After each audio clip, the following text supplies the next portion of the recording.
नमस्कार, कमाई के अड्डे में आपका स्वागत है। मैं हूं शैल, जुड़ रहा हूं मुंबई स्टूडियोज से और साथ ही स्टूडियोज में आज मेरे साथ हैं मैं हूं आशीष वर्मा।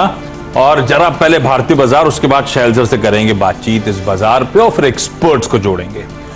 क्विकली मार्केट्स को स्क्रीन पर लेकर आइए और जरा निफ्टी के इंट्राडे चार्ट्स के साथ शुरुआत करते हैं। और एक समय था निफ्टी, आज पहले तो फ्लैटिश से माइल्डली इन ग्रीन 15 पॉइंट ऊपर खुला था, उसके बाद एक समय 100 पॉइंट का उछाल था और अब सारे गेन्स अचानक वाइप आउट होते हुए मिड कैप स्मॉल कैप्स में अंडर परफॉर्मेंस की शुरुआत पहले हो गई थी और अब सीरियस प्रॉफिट टेकिंग निफ्टी 50 में आपको आपकी स्क्रीन पे नजर आएगी। अब महज 100 पॉइंट ऊपर वाला निफ्टी 10 पॉइंट ही ऊपर कामकाज करता हुआ किसी भी वक्त लाल निशान में स्लिप होता हुआ नजर आएगा। निफ्टी बैंक स्क्रीन पर आएगा। जब मैंने लास्ट चेक लिया था 2.5% की मजबूती के साथ निफ्टी बैंक ट्रेड कर रहा था और वहां पे भी इसी तरह की प्रॉफिट टेकिंग और निफ्टी बैंक भी इस समय महज 10-11 पॉइंट ही ऊपर कामकाज करता हुआ। और सुबह से ब्रॉडर मार्केट्स में पेन था। वो इंडेक्स के लिहाज से मिड कैप फिर भी इन ग्रीन नजर आ रहे थे, लेकिन पेन अगर आप मार्केट ब्रेथ देखते तो क्लियर एविडेंट था।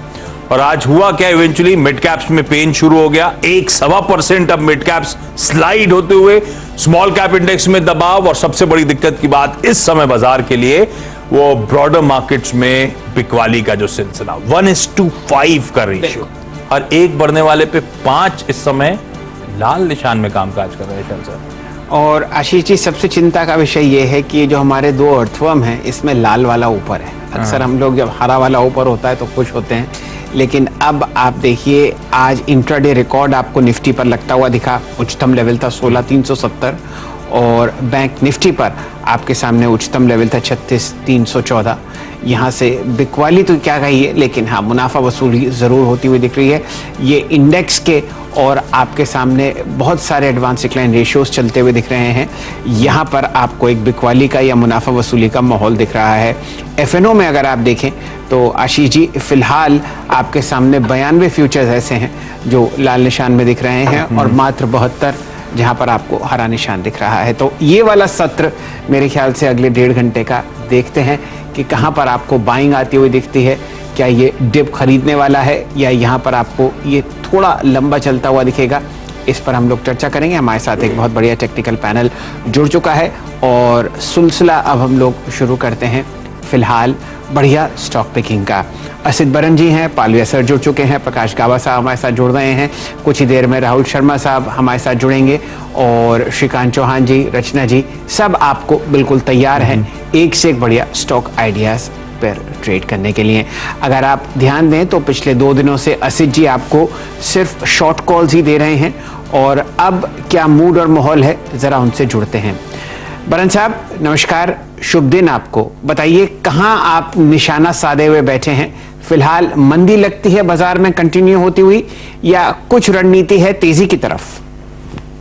गुड आफ्टरनून सर, मेरे साथ थोड़ा प्रॉफिट बुकिंग है बट कुछ काउंटर्स है जिसमें कि शॉर्ट बिल्टअप अच्छे से दिख रहा है। सो मैं फिलहाल अभी मैं एसीसी में शॉर्ट जाना चाहूंगा विद स्टॉप लॉस ऑफ 2305 और टारगेट ऑफ अराउंड 2260। ये प्राइसेस थोड़ा चेंज हो चुका है, थोड़ा बाउंस बैक में सेल करना बेटर रहेगा। But at the same time हम सुबह पैसे से दिए थे अदानी एंटरप्राइज, अगर कोई कैरी कर रहे तो मुझे लगता है कि यहाँ से भी थोड़ा क्रैक हो सकता है अदानी में। वो स्ट्रक्चर जिस हिसाब से खराब हुआ है, I think another 30-40 points positionally हमें देखने को मिल सकता है। बट लॉन्ग अभी नहीं जाके थोड़ा वेट करेंगे, but ACC is looking weak and ACC में शॉर्ट जाना चाहूंगा। चलिए एसीसी का आप जरा कैंडल स्टिक चार्ट बनाइए। यहाँ पर अब मेरे ख्याल से 5वें दिन बिकवाली ट्रैक कर रहे हैं और कल भी मैंने असित जी से पूछा था कि अगर उनको यहाँ पर शॉर्ट अच्छा लगता हुआ हो, लेकिन तब वो थोड़ा हिचकिचाए और अब आपके सामने देखिए एक बढ़िया शॉर्ट ट्रेड आता हुआ दिख रहा है। ये 5 दिन की गिरावट है और असित जी उम्मीद कर रहे हैं कि ये आपको बढ़ती हुई दिखेगी। साथ ही साथ हमारे साथ जुड़ चुके हैं फिलहाल प्रकाश राजेश पालविया साहब। राजेश जी नमस्कार, बताइए कहाँ आपका ध्यान है फिलहाल, तेजी में या मंदी में? आईटी में बहुत बढ़िया लॉन्ग साइड मोमेंटम दिख रहा है। हम लोग निफ्टी के आईटी इंडेक्स पर एक रिकॉर्ड हाई ट्रैक कर रहे हैं, कुछ पसंद आपको वहां आता हो तो बताइए। गुड आफ्टरनून शैल जी, good afternoon Ashish ji, good afternoon everyone. बिल्कुल शैल जी, जो स्टॉक मुझे यहाँ से पसंद आ रहा है वो आईटी स्टॉक, आईटी पैक में से ही है। उसमें लार्ज कैप स्टॉक में मुझे टीसीएस काफी प्रॉमिसिंग लग रहा है। टीसीएस का अगर हम सेटअप देखें तो पिछले 3-4 सेशन से जिस तरीके से स्टॉक में एक बाइंग इंटरेस्ट बना हुआ है और स्टॉक में आज भी अगर हम देखें हायर साइड से जो सप्लाई बना उसके बावजूद भी स्टॉक को देखें तो जिस तरीके से स्टेबल स्ट्रक्चर है, हमें लगता है टीसीएस को यहाँ से बाय करना चाहिए। और टीसीएस में हम एक्सपेक्ट करें 3375 से 3385 ये टारगेट आते हुए दिखना चाहिए टीसीएस में। तो ओवरऑल आईटी पैक ही यहाँ से अच्छा लग रहा है और हमें लगता है कि वॉलेटिलिटी के चलते आईटी स्टॉक्स में ही यहाँ से बाइंग इंटरेस्ट बनता हुआ दिखेगा। तो टीसीएस हम यहाँ पे बाय करेंगे 3325 के स्टॉप लॉस से, टारगेट होंगे 3375 3385 तक के। तो एसीसी में शॉर्ट, टीसीएस में खरीदारी करने का कॉल, लेवल्स नोट डाउन करिएगा। रिकैप कर देंगे सारे जो पिक्स आ रहे हैं इस समय दोपहर के। लेकिन अब जरा राहुल शर्मा साहब के पास जा रहा हूं। राहुल जी, एक मार्केट पे चेक कैसे देख रहे हो आप इस स्क्रीन को रीड करके? एक जनरल प्रॉफिट टेकिंग है या कुछ चिंता वाली बात? हम लोग जरा ऐसा स्क्रीन देख के थोड़ा घबरा जाते हैं, तो बताइए जरा कैसे आप लोग अप्रोच कर रहे हो। तो निफ्टी पे अब कॉल क्या होगा और इस समय दोपहर का टॉप पिक कौन सा है? जी हाँ, देखिए आशीष जी, बहुत रेयरली होता है कि निफ्टी ऑल टाइम हाई एक नया मारता है और हम चिंता की बात करते हैं। आई थिंक यहाँ पर चिंता करने की जरूरत नहीं है, बिकॉज ओवरऑल जो निफ्टी का सेटअप है वो अभी भी स्ट्रांग है। मेरा जो व्यू है निफ्टी में पॉजिटिव ही रहेगा। देखिए नीचे में सपोर्ट जरूर है। कल के दिन में हमने देखा कि 150 से निफ्टी ने सपोर्ट लेके बाउंस किया। साथ ही में मुझे लगता है कि ओवरऑल जब तक हम 16,000 के ऊपर है, जो ध्यान है ऑगस्ट सीरीज का वो पॉजिटिव और बुलिश ही रहेगा। देखिए सिल्वर लाइनिंग होती है हर डार्क क्लाउड में, और यहाँ पर अगर हम देखें तो Fin Nifty financial service index जो है वो यहाँ पर बहुत अच्छी प्लेस्ड है। मेरे हिसाब से यहाँ पर आपको एक अच्छा आउट परफॉर्मेंस देखने को मिल सकता है। आज के फर्स्ट हाफ ऑफ सेशन में हमने देखा कि बैंक निफ्टी ने ब्रेकआउट करने की कोशिश की। थोड़ा सा और कंफर्मेशन का वेट करेंगे, बैंक निफ्टी में 36,100 के ऊपर क्लोजिंग देता है कि नहीं। अगर देता है तो बैंक निफ्टी में भी अच्छी अपसाइड देखने को मिल सकती है।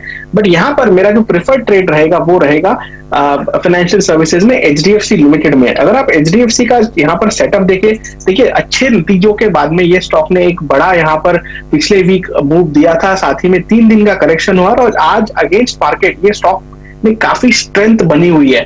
मुझे लगता है कि एचडीएफसी लिमिटेड में आपको पोजिशनल बेसिस पे 2750 से लेकर 2800 रुपए तक के लेवल ऊपर में देखने को मिल सकते हैं।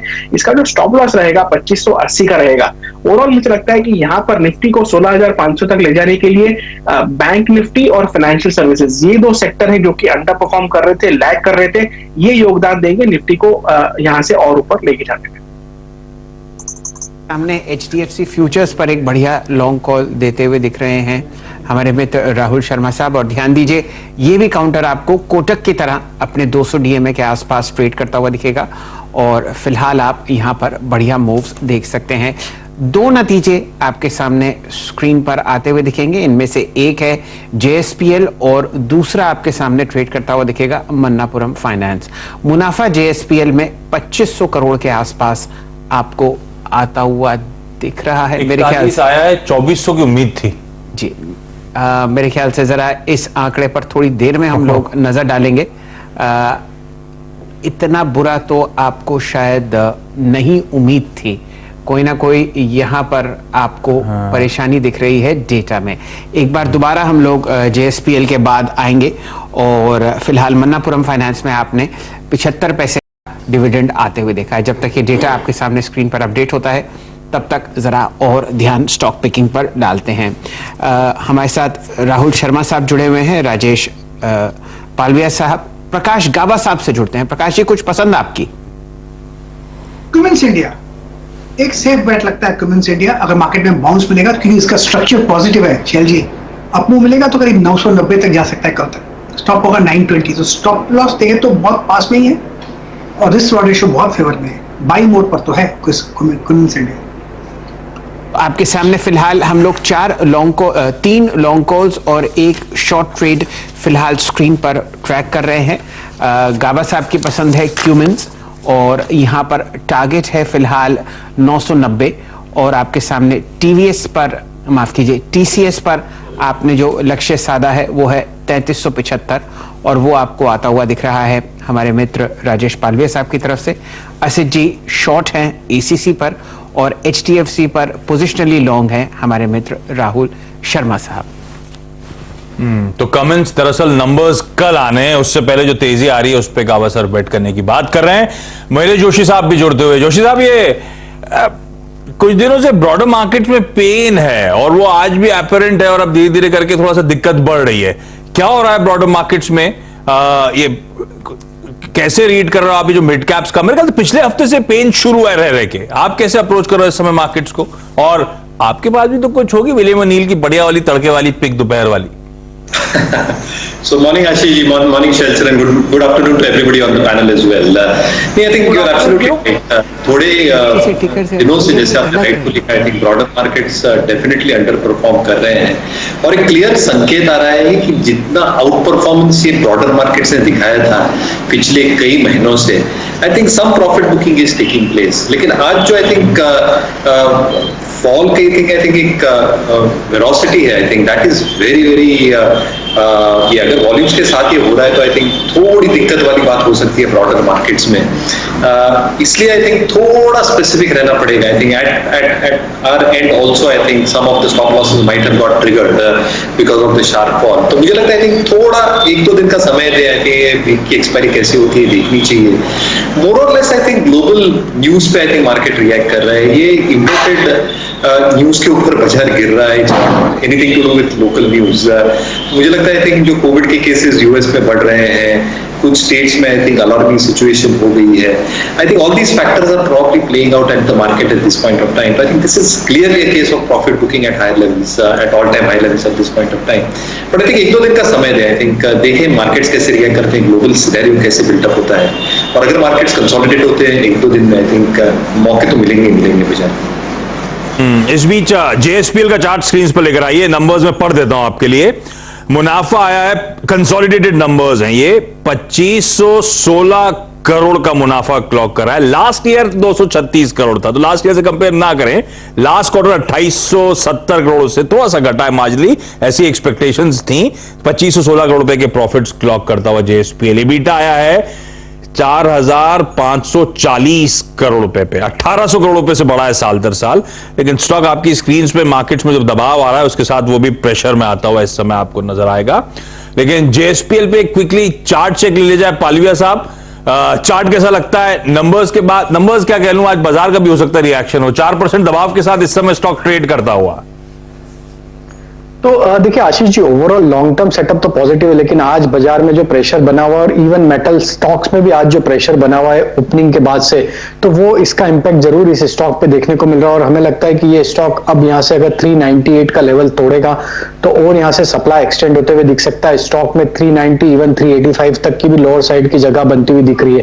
तो 398 का लेवल देख लें, यहाँ से 2-3 रुपए और अगर ये स्टॉक फिसलता है तो फिर यहाँ पे शॉर्ट का ट्रेड भी लिया जा सकता है, क्योंकि अगर देखें तो मार्केट में आज मेटल स्टॉक्स में आज एक प्रॉफिट बुकिंग का दौर देखने को मिल रहा है। तो 398 टूटेगा तो हम इसमें शॉर्ट करेंगे 406 के स्टॉप लॉस से। टारगेट होंगे लोअर साइड के 390 और 385 तक के। यहाँ पर आपको फिलहाल बिकवाली आती हुई दिख रही है और 403 का प्राइस स्क्रीन पर।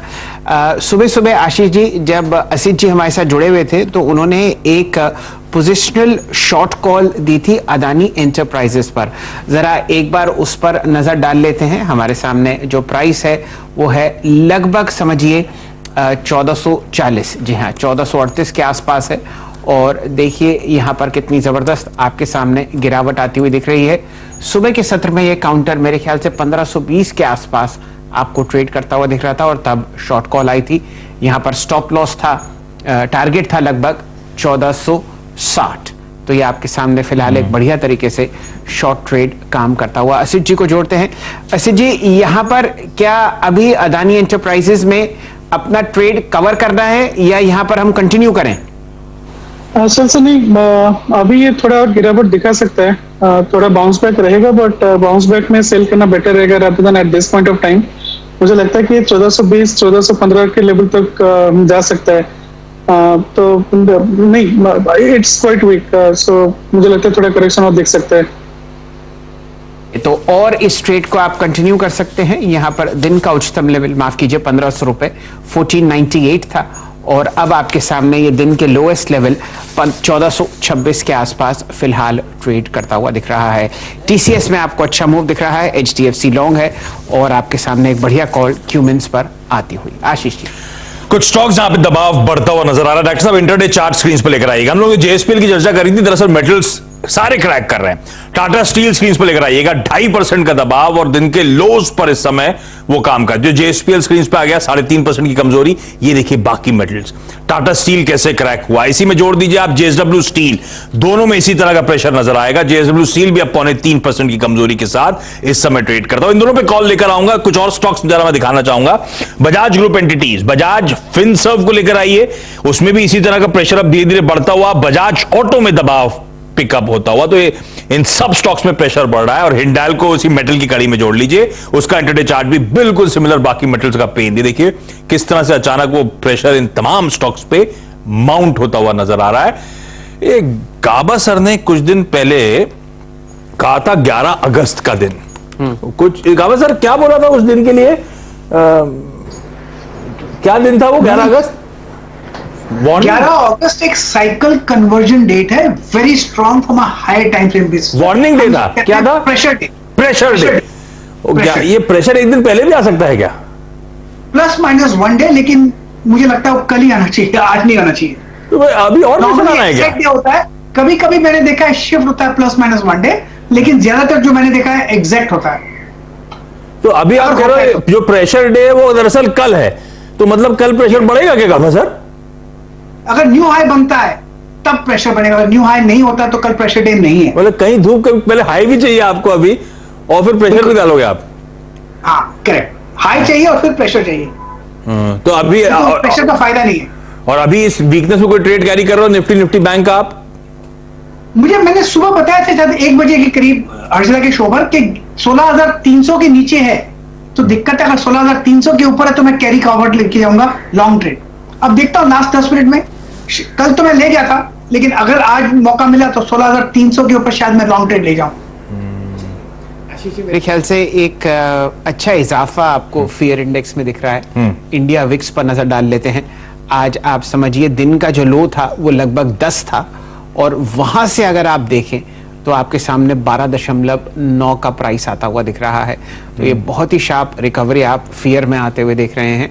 यहाँ पर हल्का सा मुनाफा आपको बाजार वापस घर ले जाता हुआ दिख रहा है, लेकिन बहुत सारी ऐसी चीजें हैं जो आपको नई जुड़ती हुई दिखेंगी बाजार से, खासकर एफएनओ स्पेस में। और इप्का का प्राइस देखिए, ऑलमोस्ट 2400 के आसपास आपको ये दस्तक देता हुआ दिख रहा है। सितंबर में यहाँ पर आप इसको ऐड होते हुए दिखेंगे फिलहाल एफएनओ में, और कुछ लहर या कुछ तेजी के अवशेष या निशान फिलहाल बाजार में अभी भी हैं। अच्छा, आज सुबह जब टीम बनानी थी तो सोचा था 10 के 10 वही ले लेते हैं। हाँ। फिर लगा नहीं मॉरली अच्छा नहीं है, वो तो सबको पता, हम कुछ और लेंगे, कुछ और लेके फंस गए, इससे अच्छा ये ले लेते। इप्का में कल एक इतना शानदार ब्रेकआउट था तो मैंने सोचा दोपहर में एक बार पकड़ लें, और चंदन जी ने इसको पकड़ा भी। उन्होंने मुझे मैसेज किया इप्का देखते हैं, तो अब जब तक बात हुई तब तक वो हाथ से बाहर निकल गया था। अब ये क्या पता था कि शाम को ये मैसेज आ जाएगा एनएससी की तरफ से कि भाई और हम लोग 10 लोग जोड़ दें। देखिए फिलहाल आपके सामने इंडिया मार्ट, इप्का, पॉलीकैब बढ़िया मूव्स में दिख रहे हैं। और फिलहाल आपके सामने मेरे ख्याल से कोल इंडिया की भी तिमाही के नतीजे आ चुके हैं, और आपके सामने जो मुनाफा है वो 3170 करोड़ फिलहाल स्क्रीन पर है। ये उम्मीद से कम है, 3805 करोड़ का मुनाफे की उम्मीद थी, और आपके सामने फिलहाल कोल इंडिया 2% नीचे ट्रेड करता हुआ दिख रहा है। 2 रुपए नीचे लगभग 1.5% का लाल निशान आपके सामने कोल इंडिया पर आता हुआ। तो मन्नापुरम, कोल इंडिया और जेएसपीएल, ये 3 नतीजे आपके सामने फिलहाल स्क्रीन पर हैं, और किसी भी तरीके का आपको कुछ इंपैक्ट पॉजिटिवली नहीं आता हुआ दिख रहा। ऐसा लग रहा है आशीष जी कि स्क्रीन थमसा गया है। कोई यहां पर आपको फिलहाल हरे निशान का मूव नहीं दिख रहा, और लाल निशान में स्टॉक सरपट दौड़ते हुए आपको दिख रहे हैं। कोल इंडिया 1% का दबाव। तो जब वो तेजी आ रही थी कोल इंडिया, तो सब लोग बेट कर रहे थे कि नहीं साहब ये तो रीरेट होने की तैयारी कर रहा है, अट्रैक्टिव है, डिविडेंड डील वगैरह। तो 160 170 मेरे ख्याल से हाइज बनाए थे, उसके बाद वापस करेक्शन के मोड में आता हुआ। इस पे चेक ले लिया जाए, उसके बाद वायदा वाले इंक्लूजन्स पे मुझे एक बात करनी है, लेकिन चेक ले लेता हूं पालविया साहब से। पालविया साहब, कोल इंडिया नंबर्स तो खैर शेल्टर कह ही रहे हैं, उम्मीद से थोड़े ठंडे ही हैं। ऑलमोस्ट 600-700 करोड़ रुपए मुनाफा मिस हुआ है। खैर बाकी की डिटेल्स अभी मेरे पास नहीं है, सिर्फ बॉटम लाइन का आंकड़ा है, लेकिन आप तो सिर्फ चार्ट का चेक बता दो सर। आशीष जी, थोड़ा वीक ही है स्ट्रक्चर, तो इसमें पुलबैक जरूर बना था पिछले कुछ दिनों में, लेकिन वो पुलबैक में सप्लाई जरूर बना। 150 के ऊपर ये स्टॉक क्रॉस नहीं कर पा रहा है। अगर हम देखें तो पिछले 4 से 5 वीक में इसने अटेम्प्ट किया जरूर वहां तक जाने का, लेकिन वहां एक स्टीफ रेजिस्टेंस बना हुआ है। अब यहाँ से करंट स्ट्रक्चर के हिसाब से देखें तो 138 यहाँ से एक इमीडिएट सपोर्ट है। अगर वो लेवल टूटता है तो फिर इसमें और वीकनेस बढ़ती हुई दिखेगी, जो कि इसको 132 की तरफ लेके जाएगी। तो ऑलरेडी इसमें करेक्शन तो हो चुका है, 138 टूटता है तो फिर यहाँ पे शॉर्ट इनिशिएट किया जा सकता है 132 के टारगेट के लिए। स्टॉप लॉस उस समय रखेंगे हम, अगर 138 टूटेगा तो फिर हम स्टॉप लॉस रखेंगे 142 का और टारगेट होंगे 132 तक के। आपके सामने फिलहाल जो आय है वो कोल इंडिया की पहली तिमाही में बढ़ती हुई दिख रही है 25,282 करोड़ पर, और ये मुकाबला है लगभग 18,486 करोड़ के साथ। मुनाफा आपको बढ़ता हुआ दिखा है 3174 करोड़, और इसके सामने जो मुनाफा पिछले साल था इसी तिमाही में वो है लगभग 2077 करोड़। दिक्कत यह है कि बाजार कुछ सुनने के मूड में नहीं है, और वैसे तो 50% आपने मुनाफे में वृद्धि देखी है, लेकिन उम्मीद थी 3800 की। तो आप देखिए कि एक्सपेक्टेशन इतने बढ़े हुए हैं बाजार के कि आप कुछ भी ले आओ, लेकिन लाल निशान है तो लाल निशान है। कुछ हद तक समझने की कोशिश कर रहा है कोल इंडिया। अभी मैंने एक ग्रीन टिक भी आता हुआ देखा, तो इस पर नजर रखेंगे हम लोग बना के। इस बीच मार्केट ब्रेथ, कुछ देर पहले मैंने क्या कहा था, 1:4, 1:5, 1:7 हो चुकी है। तो ब्रॉडर मार्केट्स का पेन हर टिक के साथ ध्यान रखें बढ़ रहा है। निफ्टी लाल में, बैंक निफ्टी लाल में फ्लैट है, मिड कैप 1.25% गवा चुके हैं इस समय। अजय महेश, ये वायदा बाजार इंक्लूजन्स की शेल्सर ने बात करी थी, ये स्टॉक्स के लिए अच्छा होता है कि बुरा होता है? क्योंकि कई लोग कहते हैं भाई अब तो मंदी के सौदे भी खूब पड़ते हुए नजर आएंगे स्टॉक्स पे। तो दोनों तरफ की तलवार है, राइट? वॉरेन बुफेट कहता है it's a double edge sword, but markets अगर ठीक ठाक रहा तो कोई दिक्कतें नहीं है। आई थिंक पार्टिसिपेशन बढ़ता है, लिक्विडिटी बढ़ती है। बट एक पॉइंट देना चाहता हूं, I think because of all this, I think जो इन्वेस्टर्स आएंगे, आई थिंक या ट्रेडर कम्युनिटी आएगी, आई थिंक अच्छा खासा स्टॉक्स में आई थिंक एक प्राइस डिस्कवरी आती है। On the other hand Ashish ji, आप यूरोपियन मार्केट्स को देखिए, I think European markets are trading with the green. 2 घंटे हुए हैं खुल के, they are nominally in the green. DAX 8 point ऊपर है, कैग 4 पॉइंट ऊपर है, फुटसी सिर्फ 8 पॉइंट नीचे है।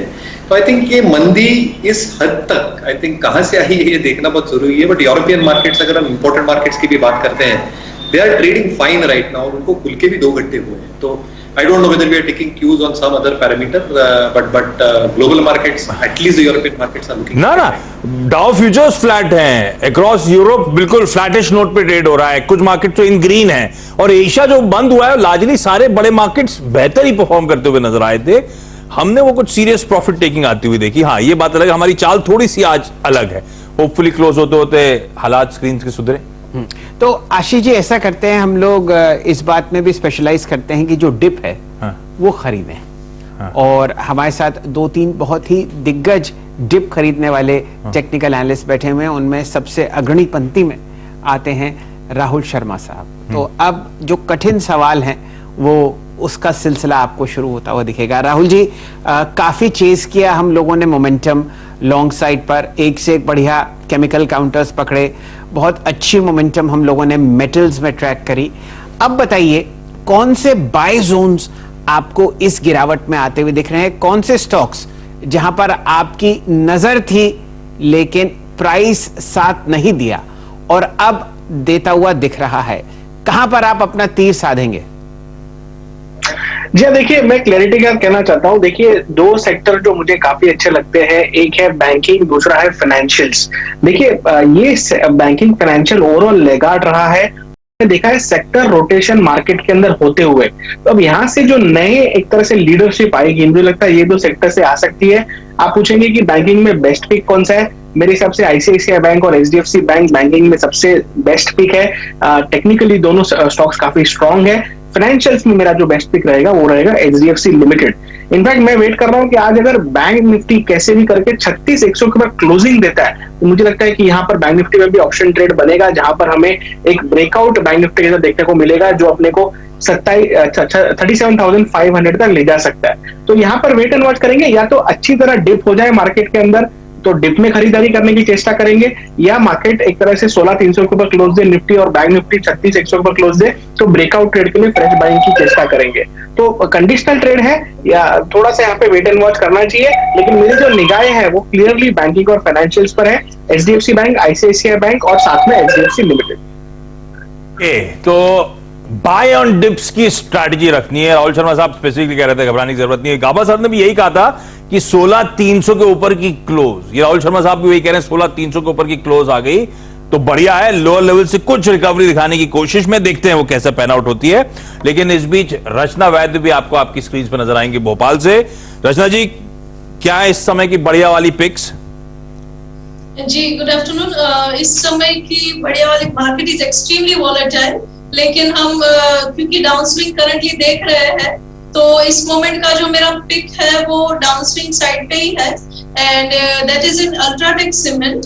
अल्ट्राटेक सीमेंट जब तक 75-55 के ऊपर नहीं निकलेगा तब तक इसमें जितनी भी रैलीज छोटी मोटी आएगी तो उसको शॉर्ट कर सकते हैं, एंड मेरे हिसाब से ये काउंटर फर्दर डाउन जा सकता है टुवर्ड्स 7425 एंड इवन 7400। चलिए, अगर आप अल्ट्राटेक सीमेंट का चार्ट देखेंगे, डायरेक्ट साहब ऐसा कीजिए, एसीसी और अल्ट्राटेक सीमेंट दोनों के कैंडलस्टिक चार्ट्स आप साइड बाय साइड रख दीजिए और एग्जैक्टली वही ट्रेंड जो आपने एसीसी में देखा है वो आपको उभरता हुआ दिखेगा अल्ट्राटेक में। यहाँ पर भी 5 दिन की गिरावट और बिल्कुल यही स्थिति आपने एसीसी में देखी, और शॉर्ट कॉल आप देखिए एक असित जी की तरफ से आई और एक अच्छे तीर का जवाब दूसरे तीर से दिया जाता है, और वही स्थिति आपके सामने अल्ट्राटेक सीमेंट पर है। दोनों में एक बात ध्यान दे लीजिए कि गिरते वक्त वॉल्यूम बहुत कम है, तो ये इस बात को दर्शाता है कि जो अक्लमंद इन्वेस्टर है वो गिरावट पर आपको डिलीवरी नहीं दे रहा, और जो भी ट्रेड्स आपके सामने आते हुए दिख रहे हैं वो शायद एफएनओ में ही सॉर्ट आउट होते हुए दिखेंगे। बिकवाली आयशर मोटर्स में भी आशीष जी इस काउंटर पर हम लोग कुछ समय से लॉन्ग थे, और यहाँ पर आपको मुनाफा वसूली फिलहाल स्क्रीन पर आती हुई दिख रही है। यहाँ पर 2719 का प्राइस है, और 2 दिन पहले यहाँ पर जो आपने तेजी देखी थी वो आपको काउंटर को ले जाती हुई दिखी फिलहाल 2768 के आसपास। चलिए, कुछ ट्रेड्स जो फिलहाल अभी भी तेजी में जुड़े हुए हैं जरा उन पर नजर डाल लेते हैं। डायरेक्ट साहब लेके आइए भारती एयरटेल को, और जोड़िए राहुल शर्मा साहब को, और लेके आइए IRCTC और जोड़िए राजेश पालविया साहब को। ये राहुल जी आपके लिए प्रश्न है भारती पर। यूं समझिए कि 14 साल का वनवास खत्म हुआ और ये काउंटर अब रिकॉर्ड हाईस पर आपको ट्रेड करता हुआ दिख रहा है। आज की छोड़िए, बताइए पोजिशनली आप यहां पर किस तरीके का मूव देख रहे हैं? देखिए शैल जी, सबसे पहले तो भारती जो है इसने, जैसे आपने ठीक कहा, 14 साल का वनवास काटकर एक तरह से एक नई ट्रेजेक्टरी में जा रहा है। तो जनरली जब स्टॉक्स इतना बड़ा ब्रेकआउट देते हैं, जब 14 साल के बाद स्टॉक निकाला, तो कम से कम निवेशक इसे 1 साल का अवधि जरूर दे। तो अगर 1 साल का व्यू लेके भारती एयरटेल को लेना है तो मेरे हिसाब से ये स्टॉक काफी अच्छा परफॉर्मेंस दिखा सकता है। टेक्निकली इसके टारगेट काफी बड़े आ रहे हैं, लेकिन मुझे लगता है कि कंफर्टेबली आपको 800 से लेके 850 रुपए तक के भाव अगले साल इस समय तक देखने को मिल सकते हैं। तो डिलीवरी के लिए मैं बोलूंगा कि यहाँ पर एक बहुत बढ़िया ब्रेकआउट है। आई थिंक आपके चैनल पे काफी सारे पैनलिस्ट ने इसे रेकमेंड किया है, हमारा भी इसमें रिकमेंडेशन है। मेरे हिसाब से इसमें इसका जो बेस बना था 550 के आसपास, वो बहुत ही बढ़िया बेस है। इनफैक्ट मंथली चार्ट्स में देख रहा हूँ तकरीबन इसने 4 महीने स्पेंड किया है 550 की एवरेज प्राइस पर। तो 550 का एक तरह से स्टॉप लॉस लगाकर भारती में डिलीवरी लेके छोड़ दे स्टॉक को। मुझे लगता है कि 12 महीने के अंदर आपको ऊपर में 800 से लेकर 850 रुपए तक के भाव देखने को मिल सकते हैं, जो कि परसेंटेज वाइज काफी बढ़िया रिटर्न है। और ये एक लार्ज कैप स्टॉक है, तो जो हिसाब से इसका जो नेचर है वो लो बीटा है, यानी कि जब गिरता है तो ज्यादा नहीं गिरता है। मार्केट करेक्शंस में हमने लास्ट ईयर भी देखा, जब पैंडेमिक हुई थी तब इस स्टॉक के अंदर इतना करेक्शन देखने नहीं मिला था। तो लो बीटा हाई रिटर्न के हिसाब से ये स्टॉक मेरे हिसाब से बहुत ही अच्छा स्टॉक है, पोर्टफोलियो स्टॉक है, इसे डेफिनेटली अपने पोर्टफोलियो में रख के रखें। चलिए, 2 नतीजे आपके सामने स्क्रीन पर चहकते हुए कैम्स पढ़ेंगे आशीष जी। दीपक फर्टिलाइजर पर मेरी नजर है, टॉप लाइन आपको फिलहाल जो आपके सामने प्रॉफिट आफ्टर टैक्स चल रहा है वो है 128 करोड़ मुकाबले 120 करोड़ के, और जो आपने टॉप लाइन आती हुई देखी है वो है 1902 करोड़ मुकाबले 1382 करोड़। और यहाँ पर 5% नीचे आपको दीपक फर्टिलाइजर भी ट्रेड करता हुआ दिखेगा। ध्यान दीजिए, फ्रंटलाइन काउंटर्स में दीपक फर्टिलाइजर्स का शुमार होता है और बहुत ही ज़बरदस्त ये वेल्थ क्रिएटर रहा है, लेकिन समस्या कुछ ऐसी है कि आपके सामने आज 5% का नीचे ये मूव आता हुआ दिख रहा है। ये स्थिति आपके सामने दीपक फर्टिलाइजर की। कैम्स के नतीजे कैसे रहे? नंबर्स अच्छे हैं पर हाँ स्टॉक लाल में, बट ऑब्वियस एक नीचे रिएक्शन के बाद लो लेवल से कुछ रिकवरी दिखाता हुआ ईयर ऑन ईयर है 162 करोड़ों से रेवेन्यूज बढ़कर 205-206 करोड़ रुपए इस कंपनी ने क्लॉक करे, और in fact even Q on Q एक मार्जिनल सा इंप्रूवमेंट नजर आएगा आपको आय के फ्रंट पे। प्रॉफिटेबिलिटी के आंकड़े अच्छे हैं, इसमें भी दोनों तरफ से 39 करोड़ से बढ़कर 63 करोड़ रुपीस प्रॉफिट है कंसोलिडेटेड। पिछले क्वार्टर में 59 करोड़ था, उससे बढ़कर 63 हुआ है। तो मैं इस बार खासतौर पे ना सिर्फ साल दर साल सीक्वेंशली भी दोनों परफॉर्मेंस देख रहा हूं, और जो कंपनीज बेटर कर रही पिछले क्वार्टर की भी परफॉर्मेंस रीजनल लॉकडाउन के बीच में वो सराहनीय है। तो नंबर्स अच्छे हैं, लोअर लेवल से हल्की सी रिकवरी कैम्स देने की कोशिश करता हुआ। गाबा सर, दीपक फर्टिलाइजर और कैम्स और कैम्स की तो हमने शायद 1 बजे बात की थी, मुझे लगता है कि कहा था मैं कैसे कर लेते हो? हर्षदा के शो में कर लेते आप? क्या करूं साहब, कोई बात नहीं, लेकिन थोड़ा वीक नजर आता है। शायद एक 2750-2800 का एक जोन है, वहां तक देखने को मिल सकता है। थोड़ा वीक है, इतना ही कह सकते हैं। रही बात दीपक फर्टिलाइजर की, वेल दीपक फर्टिलाइजर का जो चार्ट है, दीपक नाइट्रेट और दीपक फर्टिलाइजर भी वीक ही नजर आता है। लो लेवल पे 430 और 420 का जोन देखेंगे, दोनों ही में लगता है कि थोड़ी वीकनेस है प्रॉफिट बुक है। वैसे आशीष जी यूं समझिए कि इतना जबरदस्त आपने मोमेंटम देखा है जुलाई और इनिशियल अगस्त में। कैम्स का ही चार्ट आप देख लें तो आपने ऑल टाइम हाई यहाँ पर 3750 की देखी, और ध्यान दीजिए कि जो इसके उस वक्त के आंकड़े थे वही आपको अभी भी दिख रहे हैं in terms of overall picture. जो मंथली सिप है जो हम लोग अब ट्रैक करते हैं म्यूचुअल फंड्स की इक्विटी डाइवर्सिफाइड पोर्टफोलियो में, वो अब महीने के 9000 करोड़ रुपए हो गए, और आपको एक बढ़िया दायरा बढ़ता हुआ दिखेगा पिछले 5-6 महीने में। कैम्प्स का ज्यादातर बिजनेस उसी क्षेत्र से आपको आता हुआ दिख रहा है। तो प्राइस इरोजन जरूर है, लेकिन जो इनका फ्रंटलाइन बिजनेस है वो आपको बढ़िया दिखेगा। आय आपको डबल होती हुई दिख रही है, और मुनाफे में आप देखिए कैम्प्स के 201 करोड़ मुकाबले 150 करोड़, तो 50 और 150, तो समझिए कि 33% वृद्धि वहां पर आपको आती हुई दिख रही है। लेकिन एक काउंटर जो मुस्तैद है तेजी में, वो आशीष जी है ग्लोबल स्पिरिट्स। 5% के बैक टू बैक सर्किट्स लगे चले जा रहे हैं। नंबर्स अच्छे आए थे, उन नंबर्स के दम पर ग्लोबल स्पिरिट्स बहुत गजब का री-रेट हुआ जी। उसके बाद कंसोलिडेशन, और इन नंबर्स के बाद वापस अप मूव्स की शुरुआत हुई है। खैर इसमें तो मौके है नहीं, सर्किट टू सर्किट ट्रेड कर रहा है, लेकिन ये क्या वो नेक्स्ट लेग ऑफ उछाल की शुरुआत हो चुकी है क्या पालविया साहब ग्लोबल स्पिरिट्स में?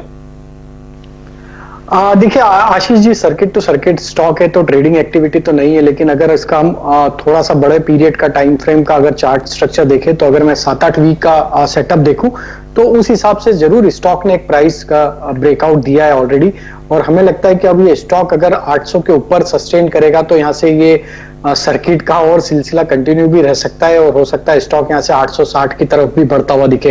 तो जिनके पास भी पोजीशन है वो होल्ड रख सकते हैं। यहाँ पे स्टॉप लॉस जो रखना होगा अब उन्हें, वो अब यहाँ पे ट्रेलिंग स्टॉप लॉस बोल रहे हैं, इसमें हम 780 के आसपास का स्टॉप लॉस रख के पोजीशन होल्ड की जा सकती है। मयूरेश, क्या कंजम्पशन बढ़ रहा है क्या? तो मेरे हिसाब से आई थिंक एक तो ये स्टोरी बहुत बढ़िया है। तो I think for liquor stocks in general, I think जो पूरा अनलॉक ट्रेड था आशीष जी, जो कंजम्पशन इन हाउस हो रहा था बिकॉज रेस्टोरेंट्स खुल रहे हैं, bars and restaurants will be open in a lot of cities and town. I think जो इन हाउस यानी इन रेस्टोरेंट डाइनिंग कंजम्पशन होगा, यहाँ पे ये मार खा रहे थे बिकॉज यहाँ पे वॉल्यूम ग्रोथ इनकी बिल्कुल होनी नहीं थी। तो यहाँ पे एक पिकअप होगा वॉल्यूम के हिसाब से, इन होम कंजम्पशन भी होगा, और जो रॉ मटेरियल्स है, extra neutral alcohol, ENA prices, molasses prices, glass के प्राइसेस, ये थोड़े स्टेबल हुए दिख रहे हैं। And a few states they might take some price hikes, तो लेवरेज का भी बेनिफिट है। तो ठीक है, सेक्टर बहुत इंटरेस्टिंगली पॉइज लग रहा है कंजम्पशन के हिसाब से, वॉल्यूम ग्रोथ के हिसाब से, और अनलॉक रेट के हिसाब से। एकदम से हरे वाले स्टॉक्स की बात करनी शुरू करें तो मूड थोड़ा सा बेटर होना शुरू हुआ। एस्कॉर्ट्स को स्क्रीन पर लेकर आइए। ऐसी वायदे का टॉप गेनर है भाई, आज भी 5-5.5% के अप मूव के साथ एस्कॉर्ट्स में कामकाज होता हुआ आपको नजर आएगा और बढ़िया पिकअप है। 1260 के आसपास वायदा में, 1255 के आसपास कैश में इस समय ट्रेड होता हुआ। ये देखिए आपकी स्क्रीन पर तो अछूता है, बाजार में जो प्रॉफिट टेकिंग आई थी उससे अछूता दिन के गेन्स को होल्ड करता हुआ इस समय आपको ये स्टॉक नजर आएगा। तो ऐसे में राहुल शर्मा साहब, एस्कॉर्ट्स पे क्या कॉल है?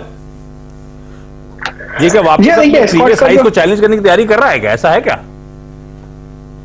जी हाँ, एस्कॉर्ट्स में देखिए दो चीजें थी। एक तो स्टॉक अंडर परफॉर्मिंग था, साथ में इसका जो बेस बिल्डिंग था 1150-1200 के रेंज में वो बहुत स्ट्रॉन्ग था। हमने एक मूव इसमें देखा प्रीवियस वीक आते हुए, लेकिन थोड़ी प्रॉफिट बुकिंग आई और अब वापस ये स्टॉक एक तरह से तैयार हुआ है ये ब्रेकआउट को प्ले करने के लिए। तो देखिए ब्रेकआउट है, पोजिशनल बेसिस पे आपको ऊपर में मेरे हिसाब से 1350-1380 तक के लक्ष्य देखने को मिल सकते हैं। तेजी में बने रहिए, आपके पास पोजिशन है तो स्टॉप लॉस ट्रेल जरूर करिए। मेरे हिसाब से अभी 1230 का क्लोजिंग स्टॉप लॉस यहाँ पर आइडियल रहेगा, जो कि इसका ब्रेकआउट पॉइंट है। और ऊपर में मुझे लगता है कि अच्छी खासी जगह आज के सेशन में ओपन हुई है।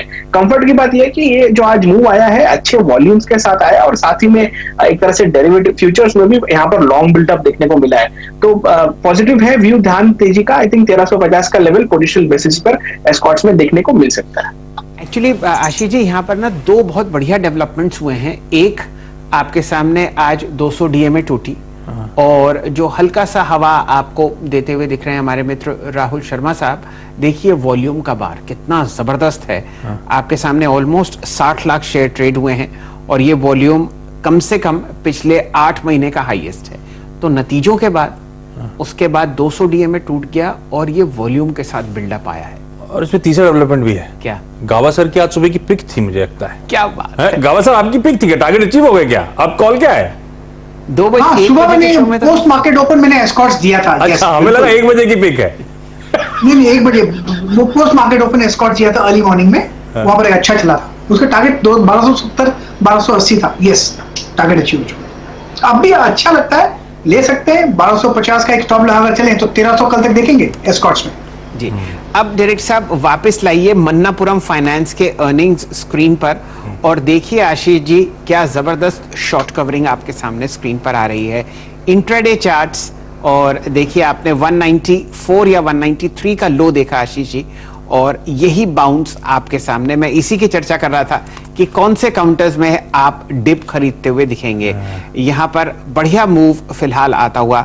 राहुल शर्मा साहब को जोड़ते हैं। राहुल जी, क्या मन्नापुरम फाइनेंस ऐसा एक स्टॉक है जिसमें हम डिप खरीदें? यहां पर लगभग 218 का आपने उच्चतम लेवल रिकॉर्ड हाई देखा अगस्त के महीने में और अब 194 से एक बढ़िया रिकवरी।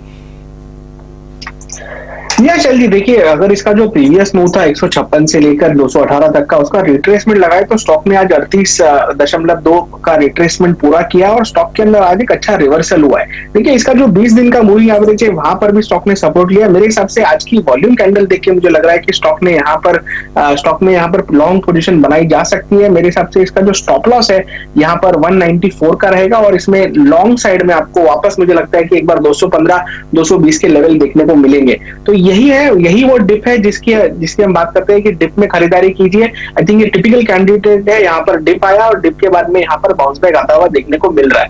एक और चीज जो इसके सपोर्ट में काम कर सकती है वो ये है कि गोल्ड बहुत ओवरसोल्ड है। तो गोल्ड में अगर बाउंस बैक आएगा तो एक तरह से जो गोल्ड फाइनेंसिंग कंपनीज है वहां पर भी एक तरह से सेंटिमेंट पॉजिटिव होता है। तो आई थिंक वो भी यहाँ पर हेल्प करना चाहिए।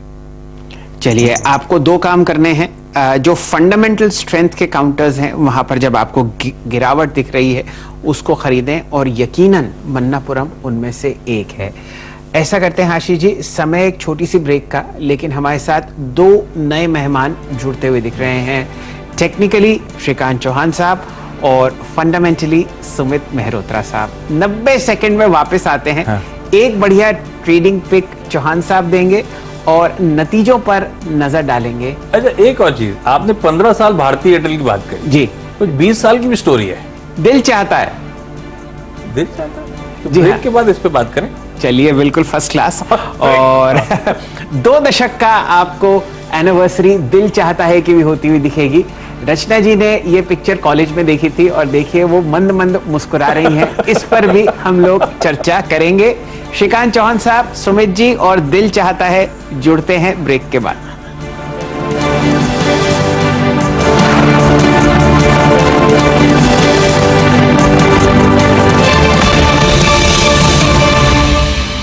चलिए आपके सामने मन्नापुरम फाइनेंस पर स्टॉक प्राइस एक्शन चेक करते हैं। दिन का उच्चतम लेवल 205 पर आता हुआ, मुनाफा बढ़ता हुआ आप यहां पर पहली तिमाही में 417 करोड़ मुकाबले 332 करोड़ पे, और नेट इंटरेस्ट इनकम 1070 करोड़ मुकाबले 945 करोड़। प्रोविजनिंग आप देखते हैं बढ़ते हुए 122 करोड़ मुकाबले 106 करोड़।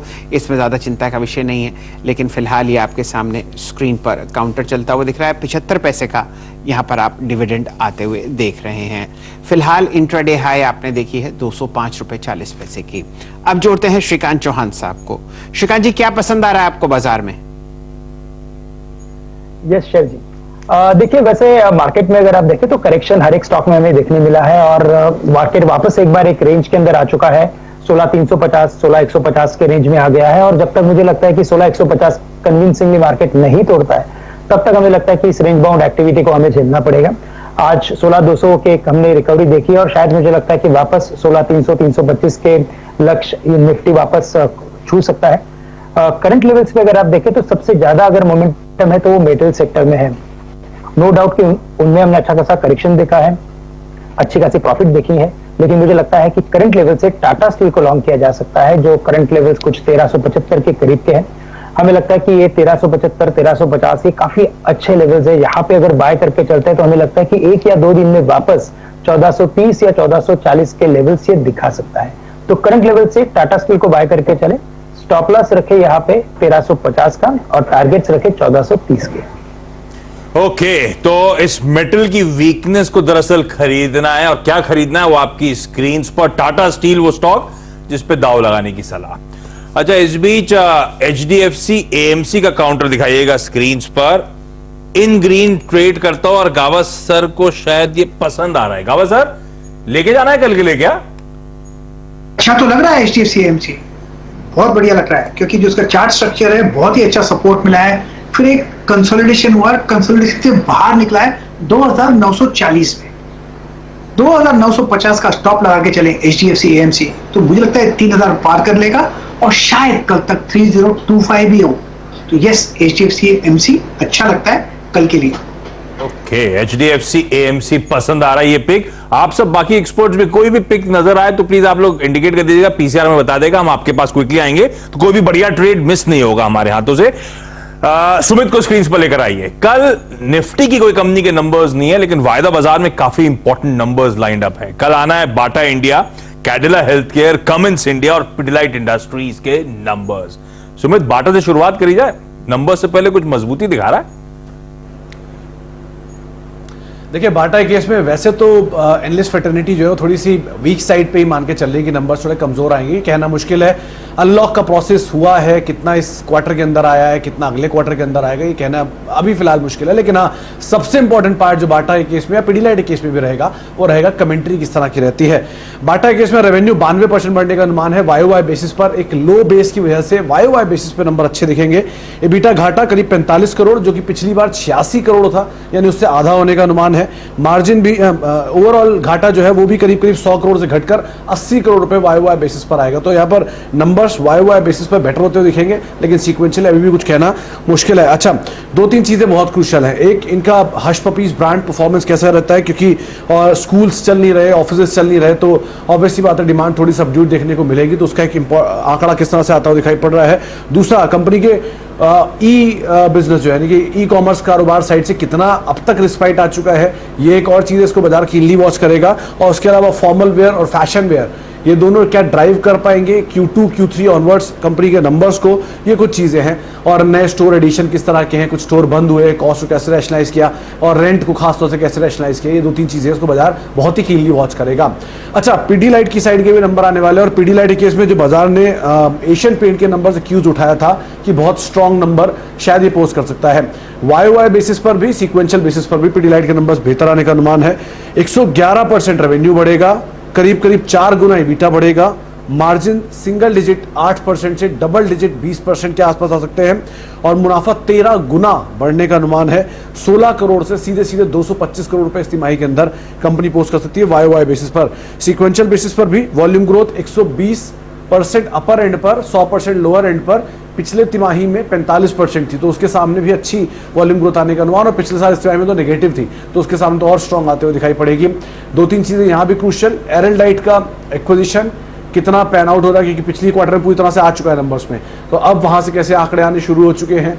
डेट का नंबर, क्योंकि वहां पे इंटरनल अक्रूवल था, तो कैसे कंपनी ने उसको पैन आउट किया, अनलॉक का प्रोसेस, स्टेशनरी रिलेटेड आइटम्स और साथ साथ फेस्टिव डिमांड, ये कुछ चीजें हैं जिसको बाजार बहुत ही कीनली वॉच करेगा पीडीलाइट के केस में। तो 2 शानदार एफएमसीजी काउंटर्स आपको नतीजे बताते हुए दिखेंगे कल। ऑलरेडी रिकॉर्ड हाई पर आपके सामने हम लोग पिडिलाइट को ट्रैक कर ही रहे हैं, और ऑलमोस्ट यही स्थिति आपके सामने बाटा पर भी आती हुई दिखेगी। आशीष जी, पिछले पूरे हफ्ते हम लोगों ने एक लॉन्ग कॉल यहाँ पर आती हुई देखी सतपुते साहब की तरफ से, गाबा साहब भी बाटा पर बहुत बुलिश थे, और ऑल टाइम हाई जो हम लोग ट्रैक कर रहे हैं वो है फिलहाल 1895, आपके सामने 1700 के आसपास जुड़ता हुआ दिख रहा है। ओपनिंग अप ट्रेड में बाटा का एक बहुत अहम आप जुड़ते हुए देखेंगे इस काउंटर को, क्योंकि बच्चे अगर 18 महीने घर में बैठे हैं तो पैर का साइज तो बढ़ ही चुका है, स्कूल जाएंगे तो नए जोड़े आपको आते हुए दिखेंगे ही। और वैसे भी 6 महीने ज्यादा चलते नहीं है जूते, सही बात है बच्चों के। तो नंबर से पहले दोनों स्टॉक्स में वैसे रिलेटिव स्ट्रेंथ वैसे भी रही है, बाटा और पिडिलाइट के नंबर से कल इंतजार रहेगा। पालविया साहब, इन दोनों में से कोई ट्रेड कैरी करना है क्या? कहीं कोई ट्रेड की गुंजाइश नजर आती है क्या इन दोनों नंबर से पहले? तो बिल्कुल आशीष जी, बाटा का सेटअप काफी प्रॉमिसिंग है, और जिस तरीके से स्टॉक ने पिछले 3 वीक से जिस तरीके से तेजी दिखा रहा है ये स्टॉक, हमें लगता है कि ये स्टॉक में और यहाँ से मोमेंटम कंटिन्यू होते हुए दिखेगा, तो तेजी का ट्रेड लेके जाया जा सकता है बाटा में। और हमें लगता है जो टारगेट इसके आते हुए दिखना चाहिए 1740 तक के टारगेट इसमें आते हुए दिख सकते हैं। 1670 के आसपास का स्टॉप लॉस रख के भी इसमें ट्रेड किया जा सकता है। अगर ऑप्शन के थ्रू ट्रेड करना है तो इसमें 1720 की स्ट्राइक का कॉल ऑप्शन भी बाय किया जा सकता है। 43 के आसपास ट्रेड कर रहा है, इसमें स्टॉप लॉस रखे करीब 32 रुपए के आसपास, और टारगेट हम एक्सपेक्ट करें 55 से 60 रुपए तक आते हुए दिख सकते हैं। तो बाटा का सेटअप काफी अच्छा लग रहा है अभी दोनों स्टॉक में अगर कंपेयर करें तो, और हमें लगता है बाटा में यहाँ से अपवर्ड मोमेंटम बनते हुए दिखेगा। चलिए, श्रीकांत चौहान साहब के साथ टेक्निकल स्पेस में अब आपको जुड़ते हुए दिखते हैं चंदन तपड़िया जी। चंदन जी नमस्कार, बताइए कहां पर आप मोमेंटम ट्रैक कर रहे हैं आज? जी देखिए, बाजार में थोड़ी सी उठापटक देखने को बनी है। निफ्टी नई हाई बनाने के बाद नीचे गए, बट अच्छी बात यह है कि ओवरऑल ट्रेंड पॉजिटिव है, तो डिक्लाइंस पे बाइंग इंटरेस्ट वापस देखने को नजर आ रहा है। मेरे यहाँ पे रेडार 2 काउंटर्स पे जहाँ के सेटअप काफी अच्छे हैं। इंट्राडे के साथ साथ वहां पे पोजिशनल एक बड़े टारगेट्स बनते हुए नजर आएंगे, और ऐसे 2 टारगेट्स और वाले काउंटर है, एक भारती एयरटेल और दूसरा एचसीएल टेक। तो मेजर चार्ट सेटअप यहाँ पे पॉजिटिव है, इसलिए यहाँ पे short term as well as the long term दोनों बायस के हिसाब से पॉजिटिव मूव रहेगा। तो यहाँ पे मैं एचसीएल टेक में फोकस करूंगा। एचसीएल टेक में आज लगभग 3-4% के ओपन इंटरेस्ट एडिशन बने। पिछले 3 दिनों का नैरो रेंज कंसोलिडेशन ब्रेकआउट बन रहा है। मंथली चार्ट पे देखूं तो लगभग 7 महीने का कंसोलिडेशन ब्रेकआउट बन रहा है। तो एचसीएल टेक कहीं ना कहीं एक काउंटर है जहां पे बाजार के प्रेशर के बावजूद भी थोड़ी स्ट्रेंथ और आउट परफॉर्मेंस का नेचर दिखेगा। तो लगभग 1040-42 का स्टॉप लॉस रहेगा, ऊपर में 1100 तक के टारगेट है। ऑप्शंस की तरफ फोकस डाले तो 1080 की कॉल को भी ट्रेड किया जा सकता है। चलिए, एचसीएल टेक पर आपको बढ़िया मोमेंटम ट्रैक करते हुए दिख रहे हैं चंदन तपड़िया साहब, लेकिन एक बढ़िया काउंटर में इंट्राडे लोज से आपको शानदार रिकवरी दिख रही है। रचना जी आपको कमेंट करेंगी हिंदुस्तान यूनिलीवर पर, दिन का लो 2360 और अब आपके सामने 2380 का इंट्राडे लेवल के आसपास आपको ये काउंटर ट्रेड करता हुआ दिखेगा। रचना जी, क्या पकड़ रही हैं आप लीवर में? क्या ये लाल निशान खरीदने वाला है? जी, लीवर में मेरा आज सुबह भी 8 o'clock का कॉल था इसमें, एंड मेरे हिसाब से वही इसमें प्ले आउट हो रहा है कि लोअर लेवल से जैसे हमें एक्सपेक्टेड था कि एक मूव आएगा जिसको हम प्ले करेंगे, तो उसमें जो लेवल था एसएल का वो भी अभी तक बरकरार है। एंड ये पुल बैक डेली चार्ट में भी इस तरीके का लग रहा है कि अगर ये अब खाली क्लोजिंग तक अपने आप को संभाल लेगा तो ये कल और परसों में 2400 जो हमारा एक्सपेक्टेड लेवल था कि क्रॉस करना चाहिए मल्टी डे पे, वो भी कर सकता है। और अगर वो हो गया तो फिर 24, 40 एंड 50 तक भी जा सकता है। And even if Nifty decides to consolidate a little further, तो इवन अकॉर्डिंगली हमें थोड़ा डिफेंसिव्स में देखना पड़ सकता है, तो उस हिसाब से भी इस काउंटर को नजर में रखना चाहिए। तो यूं समझिए आशीष जी, जैसे जैसे निफ्टी में आपको लाल निशान की सुगबुगाहट आती हुई दिखेगी, वैसे वैसे एफएमसीजी काउंटर्स आपको फ्रेश हाइस की तरफ बढ़ते हुए दिखेंगे। डिफेंसिव पोस्चर बाजार का, और ऐसे कोई सेक्टर नहीं है एफएमसीजी के अलावा जहां पर आप पैसा लंबी अवधि के लिए पार्क कर सकते हैं। तो हम लोग सुबह से डाबर, मैरिको, हिंदुस्तान यूनिलीवर पर ऑलरेडी लॉन्ग कॉल्स ट्रैक कर रहे हैं। और यहाँ पे एचयूएल पे एक और बढ़िया कॉल आती हुई। अब जरा यतिन को स्क्रीन पर दिखाइए, और यतिन से पहले तो जाना जाए डीलिंग रूम का मूड माहौल है कैसा। ये जो थोड़ी प्रॉफिट टेकिंग स्क्रीन पे आ गई थी यतिन, डीलिंग रूम में किस तरह की हलचल है, कैसे देख रहे हैं वो लोग इस मार्केट्स में जो थोड़ी सी प्रॉफिट टेकिंग आई आज? देखिए, जहां तक कि डीलिंग का सवाल है, काफी पेन देखने को मिल रहा है, क्योंकि पिछले 1-2 दिनों से काफी वॉलेटाइल मार्केट रहा है। डॉलर इंडेक्स में भी वॉलेटिलिटी है। मेटल शेयर्स हो, चाहे वो फार्मा शेयर्स हो या मिड कैप स्मॉल कैप्स हो, काफी डीप करेक्शन देखने को मिला है। ऊपर से काफी सारे आईपीओज, एचएनआई की जो फंडिंग कॉस्ट होती है उसके बिलो लिस्ट हुए हैं। तो कहीं ना कहीं काफी सारा पेन हमको एचएनआई डेस्क पे देखने को मिल रहा है।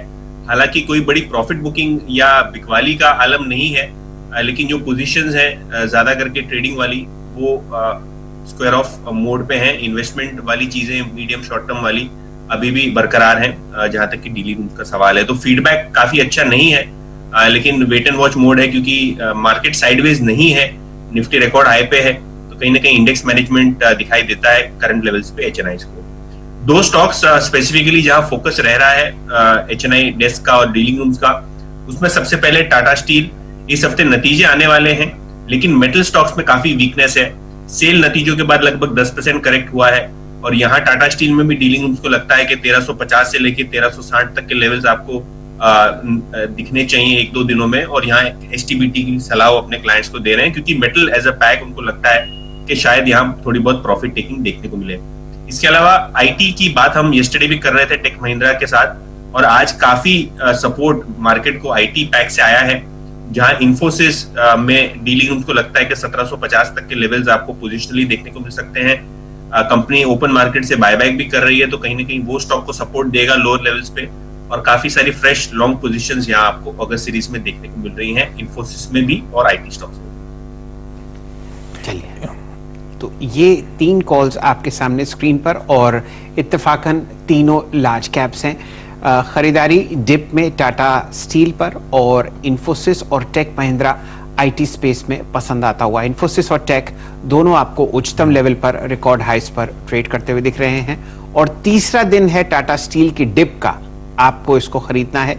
डीलिंग रूम से और श्रीकांत चौहान साहब से यही राय आती हुई दिख रही है स्क्रीन पर। आशीष जी, कुछ समय पहले एस्कॉर्ट्स और एचडीएफसी पर हम लोगों ने लॉन्ग कॉल्स बटोरी थी, और दोनों काउंटर्स दिन के उच्चतम लेवल पर ट्रेड करते हुए दिखते हैं। एस्कॉर्ट्स को बनाया गया है रफ्तार का घोड़ा, और 1275 पर 3 करोड़ 20 लाख का एक ट्रांजैक्शन यहाँ पर आपको आते हुए दिखा है। छोटी जो ब्लॉक डील्स हैं वो काफी हो रही हैं, लेकिन जो मेन ट्रांजैक्शन था वो मैंने आपको बता दिया। शर्मा साहब, अब राहुल शर्मा साहब, ये प्रश्न आपके लिए। अब बिल्कुल मजबूती से एस्कॉर्ट्स 200 डीएमए के ऊपर पहुंच चुका है, वो ट्रेड रिवैल्यूएट कीजिए और बताइए पोजिशनली कहां जाता हुआ दिखता है एस्कॉर्ट्स। इंट्राडे ट्रेड तो पूरा हुआ। जी हाँ, बिल्कुल। देखिए, जैसे हम कह रहे थे, वॉल्यूम्स पे ध्यान दीजिए। यहाँ पर बड़े वॉल्यूम्स के साथ एस्कॉर्ट्स में हमने ब्रेकआउट देखा है, और ये स्टॉक एक तरह से काफी टाइम के अंडर परफॉर्मेंस के बाद बाहर आ रहा है। मेरे हिसाब से पर जगह बिल्कुल खुल गई है 1300-1350 के लेवल के लिए, तो यहाँ पर बिल्कुल तेजी में रहना चाहिए। जिन्होंने शो की शुरुआत में इसे बाय किया था, स्टॉप लॉसेस इसमें ट्रेल कर ले, और जिसे फ्रेश लेना है मेरे हिसाब से 1230 का क्लोजिंग स्टॉप लॉस यहाँ पर कायम रहेगा, जो कि इसका ब्रेकआउट पॉइंट है। और ऊपर में आई थिंक ये स्टॉक बिल्कुल तैयार है 1350-1300 के लेवल दिखाने के लिए। ओके, तो ये एस्कॉर्ट्स की मजबूती आपने कुछ देर पहले फिर से पकड़ी थी। सुबह से ट्रेड लिया जा रहा है स्टॉक पे, रिकमेंडेशंस थे, और अब दिन के हाईस पर 6.5% की मजबूती के साथ ट्रेड करता हुआ। पिक्स की शुरुआत कर दी असित ने एसीसी के शॉर्ट कॉल के साथ, और असित ने एक और कोई बढ़िया ट्रेड पकड़ लिया है। असित, कौन सा स्टॉक है और क्या ट्रेड है? Good afternoon Ashish ji. मैं एक्चुअली एस्कॉर्ट्स को देख रहा था, दो ट्रेड है। एस्कॉर्ट्स का 1300 का कॉल हम देख सकते हैं at around 26 rupees with stop loss of around 20 for a target of 40। In a weak market Escort काफी अच्छा कर रहा है, रिलेटिव स्ट्रेंथ काफी अच्छा है। तो Escort is one stock and another is short Astral. It's a new entry in the FNO. इसको 2100 का 2100 का स्टॉप लॉस रख के I think it can slide down towards 2050 2050 तक। ओपन इंटरेस्ट काफी अच्छा बिल्टअप है एंड एमएसडी ब्रेकडाउन है and call writing is at around put writing is around 2080। उसके नीचे ये जा रहा है। मुझे लगता है कि एस्ट्रल में 30-40 रुपए नीचे जा सकता है। सो एस्ट्रल इज ए शॉर्ट। चलिए, तो लेटेस्ट एंट्रेंट जो आपने आते हुए देखा है अगस्त की एफएनओ में, पाइप मेकर एस्ट्रल, यहाँ पर एक शॉर्ट कॉल असित जी देते हुए, और जो उनको तेजी बढ़िया मोमेंटम में आती हुई दिख रही है रफ्तार के घोड़े में, वो है एस्कॉर्ट्स। 1300 की यहाँ पर कॉल खरीदारी की सजा इस लेवल पर भी दी जा रही है, 27 रुपए। और मेरे ख्याल से जी हाँ, ये टॉप ट्रेडेड कॉल तो नहीं है अभी, लेकिन यहाँ पर भी आप देखिए लगभग 11,900 ट्रांजैक्शन लॉट्स खरीदे गए हैं और अब ये 29 रुपए के आसपास आपको ट्रेड करती हुई दिखेगी। 50 का लक्ष्य साधा है शायद। ओके, 1300 का 40 का टारगेट है 20 के स्टॉप के साथ। तो ये हो गया एस्कॉर्ट्स पे एक बढ़िया सा ट्रेड, आप लोग को आपकी स्क्रीन पे नजर आएगा। बाजार अब हरे निशान पे, सेकेंड हाफ में एक रिकवरी। मैं क्लोजली वॉच आउट कर रहा हूं 16,300 के लेवल्स, क्योंकि मल्टीपल एक्सपर्ट्स ने कहा है उसके ऊपर की क्लोजिंग भारतीय बाजारों के लिए अच्छी रहने वाली है। हम धीरे धीरे उन लेवल्स को अप्रोच कर रहे हैं। 270 के ऊपर अब इस समय ट्रेड्स आते हुए। सेंसेक्स 1/4% उछाल। निफ्टी बैंक भी वापस इन रेड लौटता हुआ। मिड कैप्स में पेन अभी भी है, लेकिन जो एक्सट्रीम पेन में चले गए थे 1.25% 1.5% का दबाव, वो इंडेक्स अब हल्का सा रिकवर करता हुआ, लेकिन अभी भी 1% की कमजोरी के साथ इस समय ट्रेड होता हुआ। कुछ स्टॉक्स जो अच्छे खबरों की जगह से आउट परफॉर्म कर रहे हैं आज दिन भर, वो क्या कह रहे हैं, दबाव बाजार जब रिलेटिव स्ट्रेंथ इस बात से नजर आती है कि जब बाजार, अच्छा लिंडे इंडिया के नंबर्स आ गए, हरे निशान में स्टॉक ट्रेड करता हुआ 248 की कंसोलिडेटेड आय बढ़कर 519 करोड़ रुपए। तो इसका तो पिछला क्वार्टर भी जब वो ऑक्सीजन डिमांड पिकअप होना शुरू हुई थी तो अलग था। इंडस्ट्रियल गैसेस के लिए ज्यादा जानी जाती है। रेवेन्यूज डबल होते हुए ऑलमोस्ट आपको आपकी स्क्रीन पर नजर आएंगे और प्रॉफिटेबिलिटी का आंकड़ा भी आएगा। मुनाफा अच्छा 19-20 करोड़ से बढ़कर 72 करोड़ रुपए के आसपास। पर साल दर साल ये नंबर्स पे अच्छा रिएक्शन आता हुआ। साल दर साल में 1.5 महीना तो नेशनल लॉकडाउन था, तो इंडस्ट्रियल गैसेस वहां पे बिकी नहीं थी, तो साल दर साल इसलिए नहीं देखना चाहिए। लेकिन हाँ, बढ़िया इस साल मोमेंटम पिकअप होता है। ऑल इंडिया अब 2.5% 3% हर टिक के साथ मूव बेहतर होता हुआ इस स्टॉक को। तो पालीवाल साहब रिजल्ट्स पे आप ही चेक दे रहे हैं, लिंडे इंडिया पे दीजिए ना, ये हर टिक के साथ मजबूती बढ़ रही है। 3.5-4% का उछाल आ गया अब। तो बिल्कुल ये स्टॉक का नेचर भी ऐसा ही है, जब ये चलता है तो काफी बड़ी तेजी इसमें बनती है। और स्टॉक में जिस तरीके से रिएक्शन आया है रिजल्ट के बाद, हमें लगता है कि अभी 1840 के ऊपर अगर सस्टेन रहता है तो यहाँ से इसके जो टारगेट बनेंगे 1920-1940 तक भी आते हुए दिख सकते हैं। ओवरऑल इसका सेटअप पॉजिटिव है।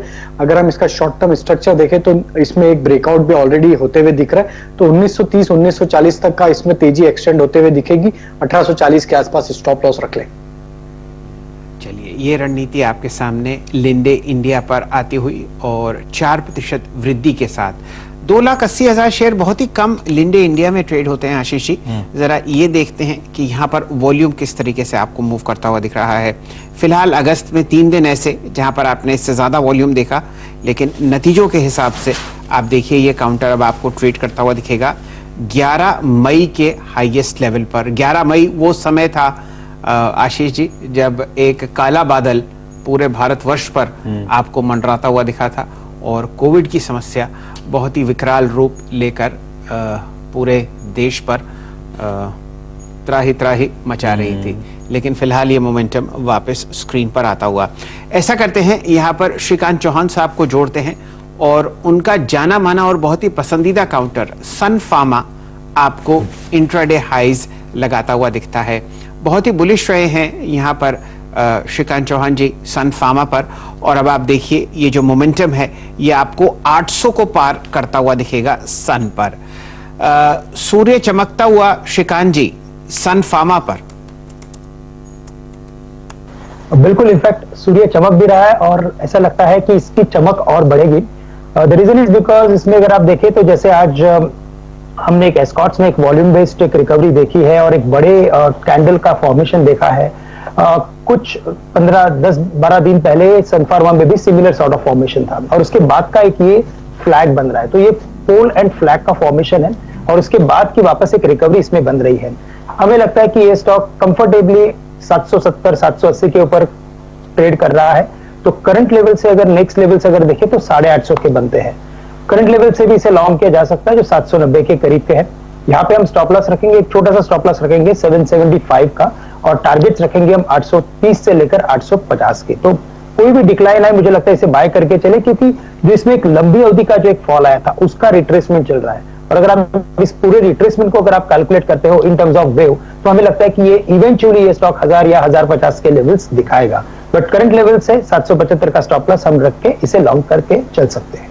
तो अक्टूबर सन 2016 का हाईएस्ट लेवल आपके सामने सन फार्मा पर आता हुआ और पिछले 4-1 दिन से आप इसको साइडवेज देख रहे हैं। नतीजों के बाद यहाँ पर एक बहुत बढ़िया मूव आया था और अब शायद वो कंटिन्यूएशन पैटर्न बनता हुआ आपको दिखेगा।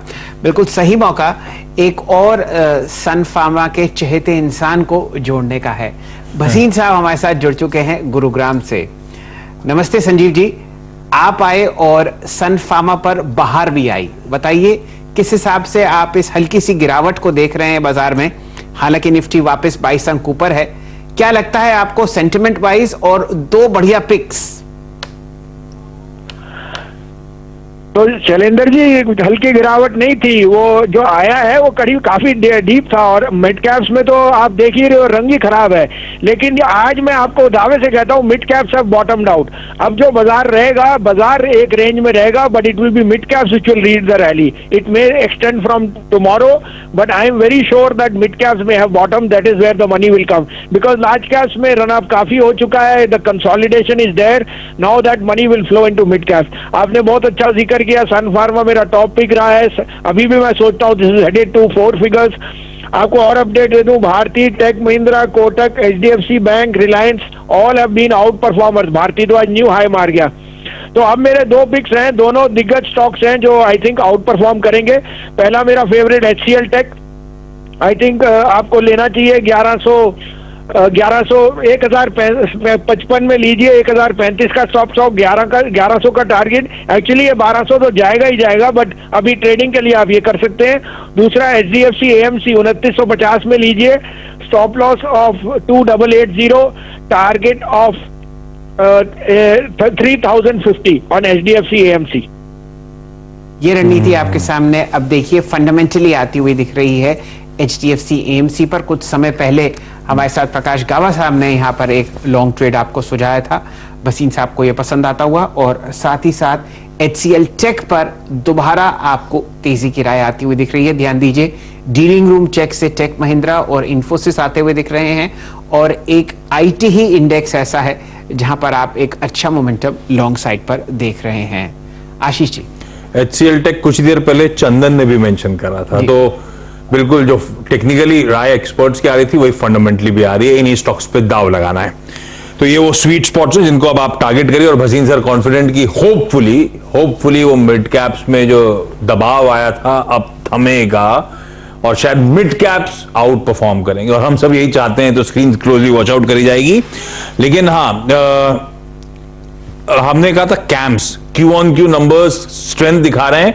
कैम्स का स्टॉक एक बार स्क्रीन पर लेकर आएगा, वो गिरावट से पूरी तरह से उभरता हुआ अब आपको नजर आएगा। लिंडे इंडिया के साथ दिक्कत है, साल दर साल के नंबर्स आपने देख लिए थे। Q-on-Q नंबर्स रेवेन्यूज के फ्रंट में उछाल के बावजूद ऑपरेशनली वीक हैं। तो 303 करोड़ का मुनाफा घटकर 72 करोड़ रुपीस हुआ है, ध्यान रखिए। इसीलिए वो 4-4.5% के अपमूव से अब लिंडे इंडिया थोड़ा सा ठंडा पड़ता हुआ इस समय आपको नजर आएगा। तो ऐसा करते हैं आशीष जी, क्योंकि IT में तेजी है, आपको दिखाते हैं इन्फो एज का स्टॉक। और आज इस पे इसलिए भी ध्यान देना है क्योंकि जोमेटो की अर्निंग्स है, आज आनी है। हाँ जी हाँ, तो पहली तिमाही की अर्निंग्स पहली बार आपको लिस्टिंग के बाद जोमेटो की आती हुई दिखेंगी।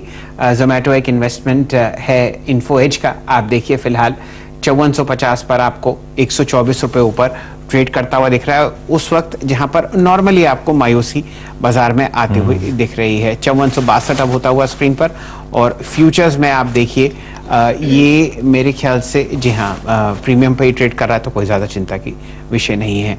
और फिलहाल कहाँ मोमेंटम आपके सामने स्क्रीन पर आता हुआ दिखेगा, 3:08 स्क्रीन पर हो गए हैं। डिवीज लैब, रचना जी ये प्रश्न आपके लिए है, आपको ये काउंटर बहुत पसंद आता है और फार्मा में आप अच्छी खरीदारी होते हुए देख रही हैं, 4 दिन की गिरावट, बताइए डिवीज आपको कैसा लगता है? डिवीज डेफिनेटली अच्छा लग रहा है, एंड सारे ही एंगल से देखा जाए तो इट इज लुकिंग स्ट्रॉन्ग। सो इसमें 4900 के नीचे अगर ऐसे लगा के पोजीशन बनाया जाए तो ऊपर वाली साइड पे हम बहुत ही जल्दी 4980 may be even today, and 4980 निकलने के बाद 5000 एंड 5020 तक इसमें विद इन अ डे और 2 मूवमेंट देख सकते हैं। ठीक है, तो दिवीज लैब पसंद आता है, सही स्टॉक पकड़ा है और खरीदारी करने का मन दिवीज लेबोरेटरी। सन फार्मा के बाद दिवीज, तो कुछ वो जो बातचीत हो भी रही थी एफएमसीजी, फार्मास्यूटिकल्स, ये बाजार थोड़ा सा मूड गड़बड़ाता है, आईटी, ये वो पॉकेट्स ऑफ स्ट्रेंथ हैं इस समय बाजार में। अच्छा, बीटीएसटी एसटीबीटी के सिलसिले की शुरुआत होनी है, लेकिन शायद हम आधा घंटा का इंतजार कर रहे हैं। क्या वो 15 साल भारतीय बाहर निकला, ये 20 साल आपने चिल चाहता कैसे पकड़ ली? ये भी ये आपको याद था कि 2001 में, अभी नेट पे सर्च कर रहा, 2001 में मूवी आई थी। तो आशीष जी ऐसा ही है कि जितना मेरा ध्यान स्टॉक्स में रहता है ना, उसका आधा प्रतिशत मैं जरूर बॉलीवुड की तरफ ध्यान देता हूँ। अक्सर देखता हूँ कि फ्राइडे को क्या रिलीज हुआ था 20 साल पहले, तो कभी 35 साल हो जाते हैं सुहाग को, कभी 40 साल हो जाते हैं सिलसिला को।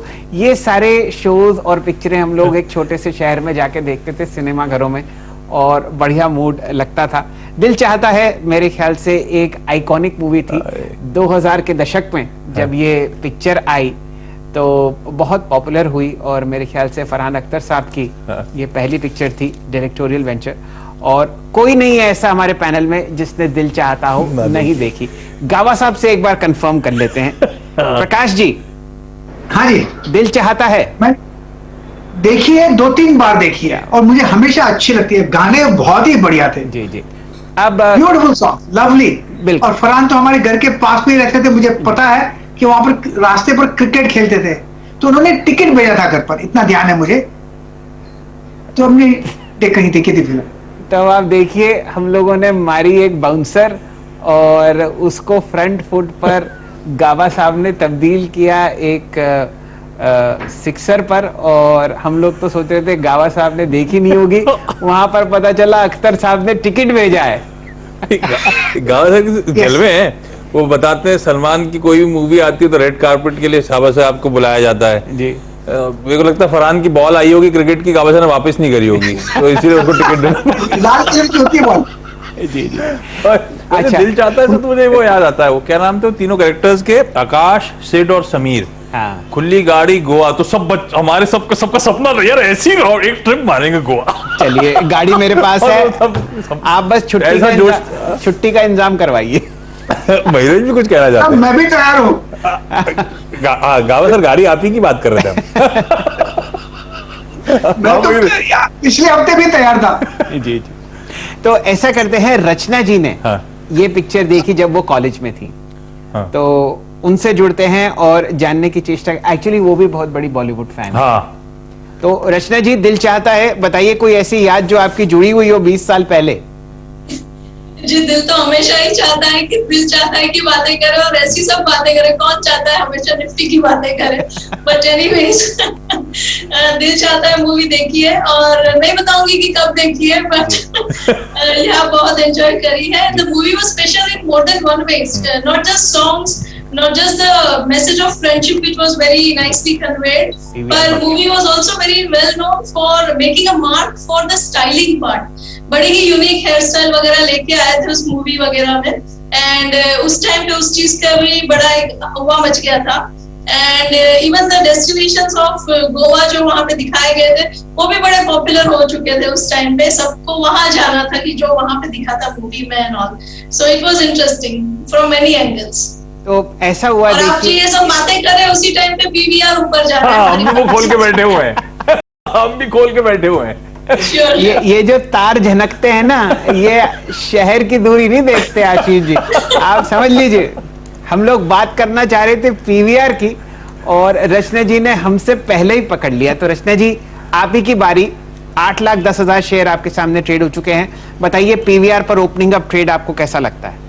जी, मैं अभी कंफर्म कर रही थी कि किसी ने दिया तो नहीं है इसमें, तो मैं ये कॉल दे दूं। एंड पीवीआर में अगर 1390 का लेवल अगर सस्टेन करेगा फ्यूचर्स पे, तो ये कल के दिन में और आगे बढ़ सकता है। एंड 1440 का पहला टारगेट देना चाहती थी मैं, and second target would be 1460, और ये फ्यूचर्स के लेवल्स के हिसाब से। चलिए, तो पीवीआर पर हम लोग पहली बीटीएसटी कॉल बटोरते हुए दिखते हैं और रचना जी ने इसको अपने कब्जे में कर लिया, इससे पहले कि कोई और टेक्निकल पैनलिस्ट हमारा जुड़ता हुआ दिखे पीवीआर के साथ। अब ऐसा करते हैं, सिलसिला शुरू करते हैं यहां पर राहुल शर्मा साहब से। राहुल जी, 2 शानदार कॉल्स हम आपकी तरफ से ऑलरेडी ट्रैक कर रहे हैं, वो हैं एचडीएफसी और कोटक बैंक और एस्कॉर्ट्स। अब बताइए बीटीएसटी के रूप में आप घर पर क्या ले जाना चाहते हैं? जी देखिए, मेरी जो नजरें हैं वो है जुबिलेंट फूड पर। जुबिलेंट फूड में यहाँ पर एक अच्छा फ्लैग पैटर्न है। उसने सुबह के सेशन में अटेम्प्ट किया था ये फ्लैग से ब्रेकआउट देने का। मेरे हिसाब से यहाँ पर स्टॉक में जो स्ट्रेंथ है वो अभी भी बनी हुई है, तो इसे बाय करके चलना चाहिए। 3710 का स्टॉप लॉस रहेगा। मुझे लगता है कि ये कल के सेशन में 3800 3850 के लेवल दिखा सकता है। तो मेरा बीटीएसटी ट्रेड रहेगा जुबिलेंट फूड। इंटरेस्टिंग है, पीवीआर चल रहा है, जुबिलेंट सुबह से वो मेंटेन करा हुआ है अपना इन ग्रीन ट्रेड। अच्छा, ध्यान रखिएगा, अनलॉक ट्रेड्स में महाराष्ट्र ने बड़ा अनाउंसमेंट करा था कि 15 अगस्त से लोकल ट्रेन्स में आवाजाही अलाउ करी जाएगी वैक्सीनेटेड लोगों को। और आज महाराष्ट्र के चीफ मिनिस्टर साहब जो हैं वो अपनी जो कोविड टास्क फोर्स है यहाँ की, उनसे मुलाकात करने वाले हैं। तो फाइनल कॉल लिया जाएगा और क्या क्या ईज ऑफ करने की तैयारी। और देखिए जाते जाते किस तरह की स्ट्रेंथ स्टॉक्स दिखा रहे हैं। खैर, उस बातचीत का भी रवाब जरूर हुआ होगा, दिल चाहता है कि पीवीआर में तो। लेकिन अब बीटीएसटी ट्रेड्स को आगे, बीटीएसटी एसटीबीटी जो कैरी फॉरवर्ड ट्रेड्स हैं उनको आगे बढ़ा रहा हूं। पालिया साहब, क्या रडार पर है? आशीष जी, 2 स्टॉक है। एक तो एचडीएफसी लिमिटेड के साथ जाना चाहूंगा। इसमें 3 दिन की गिरावट के बाद आज जो बाउंस मिला है ये दिखाता है कि इसमें कंटिन्यूटी कल भी रहेगी और ये 2715 2720 तक जाता हुआ दिखेगा। तो एचडीएफसी लिमिटेड एक बीटीएसटी रहेगा 2655 के स्टॉप लॉस से। दूसरा स्टॉक जो रहेगा कैश सेगमेंट से आईटी में रहेगा बिरला सॉफ्ट का, बी सॉफ्ट। ये स्टॉक में देखें तो आज जिस तरीके से स्टॉक ने एक रेंज का ब्रेकआउट किया है, अगर हम इसमें देखें तो ऑलरेडी डेली सेटअप के हिसाब से इसमें एक डाउन स्लोपिंग ट्रेंड लाइन का ब्रेकआउट हुआ है, ट्रायंगुलर फॉर्मेशन का ब्रेकआउट ऑलरेडी हो चुका है। तो जिस तरीके से इसका सेटअप है, हमें लगता है बी सॉफ्ट को, बिरला सॉफ्ट को यहाँ से बाय करना चाहिए। 425 तक के टारगेट कल तक आते हुए दिखेंगे। तो बीटीएसटी में ये स्टॉक भी बाय करेंगे 404 के स्टॉप लॉस से। तो समय खत्म हो रहा है, नहीं तो पालिया साहब आपको बढ़िया सा दिल चाहता है का गाना सुना देते हैं। ये बात है, मैंने बहुत देखा है। आप वो करोके होता है ना आशीष जी कुछ? हाँ, वो ऐसी होता है, माइक म्यूजिक चलता है और गाते हैं पालिया साहब बढ़िया सा, ऐसा होता है ना। तो वीकेंड पर पालिया साहब दिल चाहता है कि 1-2 गाने आप रिकॉर्ड कर दीजिएगा और हम सबको उसमें नॉमिनेट कर दीजिएगा। आशीष जी, गावा साहब, बहुत देर से मयूरेश जोशी साहब कुछ कहना चाहते हैं, दिल चाहता है, उनके पास थोड़ी देर में जुड़ेंगे। ध्यान दीजिए आशीष जी, उनका जो हेयर स्टाइल है बिल्कुल दिल चाहता है वाला है। मैं गलत नहीं कह रहा। 2000 से ऐसा स्टाइल रखा है क्या ना? हाँ, थोड़ी देर में उनसे जुड़ते हैं। जरा बीटीएसटी कॉल समेटते हुए हम लोग दिख लें। राहुल शर्मा साहब की तरफ से, पालिया साहब की तरफ से और रचना जी की तरफ से आ चुकी है। अब बारी है यहाँ पर श्रीकांत चौहान जी की। चौहान साहब, कहाँ आपका दिल चाहता है? शैल जी, अगर देखें तो इतने सारे मिड कैप स्टॉक्स हैं और उनमें अच्छे फॉर्मेशंस बने हैं। इनफैक्ट मिड कैप आईटी, जैसे भी राजेश जी ने बताया कि बी सॉफ्ट अच्छा लग रहा है, हमें लगता है कि परसिस्टेंट सिस्टम भी उतना ही काफी अच्छा फॉर्मेशन बना के आने वाले 1 या 2 दिन में, मुझे लगता है शायद कल के दिन में ही ये स्टॉक एक बार 3250 के लेवल्स दिखा सकता है। तो 3150 3170 के रेंज में भी ये ट्रेड कर रहा है। करंट लेवल से इसे लॉन्ग किया जा सकता है। 3140 का स्टॉप लॉस रखे 3250 टारगेट के लिए। और साथ ही साथ हमें लगता है कि रिलायंस इंडस्ट्रीज पे भी फोकस रखे, क्योंकि शैल जी, अगर आप देखेंगे कि इस मार्केट में अगर कुछ चल रहा है तो अंडर परफॉर्मिंग स्टॉक चल रहे हैं। एस्कॉर्ट्स चला है, एचडीएफसी चला है, भारती चला है, ब्रिटानिया चल चुका है। अब मुझे लगता है कि रिलायंस की बारी है, क्योंकि अगर आप देखें तो पिछले सितंबर से ये स्टॉक अभी तक अंडर परफॉर्म कर रहा है और अपनी एक लोअर बाउंड्री के करीब ट्रेड कर रहा है। करंट लेवल से आज जैसे इसने एक रिकवरी पैटर्न बनाया है, मुझे लगता है कि रिलायंस इंडस्ट्रीज एक बार वापस 40 या 50 के लेवल्स कम से कम दिखा सकता है। तो BTST के बेसिस पे करंट लेवल से रिलायंस को भी लिया जा सकता है, 2070 का हम स्टॉप लॉस रख सकते हैं। पर्सिस्टेंट और रिलायंस की बात हुई तो एक स्टैंडर्ड डिस्क्लोजर ध्यान दे दीजिएगा, चैनल का स्वामित्व प्रबंधन रिलायंस इंडस्ट्रीज के पास है, तो हमेशा एक इंडिपेंडेंट एडवाइजर से जरूर बात कर लिया करिए जब आप रिलायंस पे दाव लगाएं। चंदन जी, क्या रडार पे आपके? जी बिल्कुल, देखिए दो काउंटर फोकस में HCL टेक की तो बात की, दूसरा काउंटर BTST के लिए रहेगा नौकरी इन्फोएज। हालांकि ये काउंटर में पिछले कुछ मिनटों में काफी अच्छा मोमेंटम आया, बट जो आज का प्राइस एक्शन है वो क्लियरली एक डेली चार्ट पे पिछले लगभग 20 दिनों का कंसोलिडेशन ब्रेकआउट दे रहा है। एक्टिविटीज काफी अच्छी है वॉल्यूम्स और ओपन इंटरेस्ट के टर्म्स में, तो इसलिए नौकरी पे खरीदारी की सलाह है। 5325 का स्टॉप लॉस, ऊपर में 5600-5650 तक के टारगेट हासिल होने चाहिए। दो पिक्स हैं इन्फोएज के अलावा। HCL टेक जो सुबह 2 बजे हम बात कर रहे थे, उस काउंटर में अभी भी पॉजिटिव हो, उस पे तो बात हो गई, ठीक है। तो इन्फोएज और HCL टेक रडार पे है। गाबा सर? TCS शायद एक आपको मिलना चाहिए कल, टारगेट होगा करीब 3400 का, स्टॉप होगा 3330। तो चलिए आपके सामने एक कंसेंसस ट्रेड IT में इमर्ज होता हुआ दिख रहा है। बाजार डिफेंसिव है और परसिस्टेंट, जहां पर श्रीकांत चौहान साहब लगभग 1300 रुपए से बुलिश हैं। एक सिंगल यूनिडायरेक्शनल लॉन्ग कॉल आपको आती हुई दिख रही है। काउंटर यहां से भी समझिए कि 2 गुना बढ़ चुका है। 3300 अगर आप प्राइस देख रहे हैं यहां पर आता हुआ, तो 1300 से 3300 आपको बढ़ता हुआ दिख रहा है। यहां पर एक लॉन्ग कॉल बिरला सॉफ्ट पर बुलिश है पालविया साहब। TCS पर आपको लॉन्ग कॉल आती हुई दिख रही है। अब यहां पर हम लोग दोबारा जोड़ेंगे रचना जी को।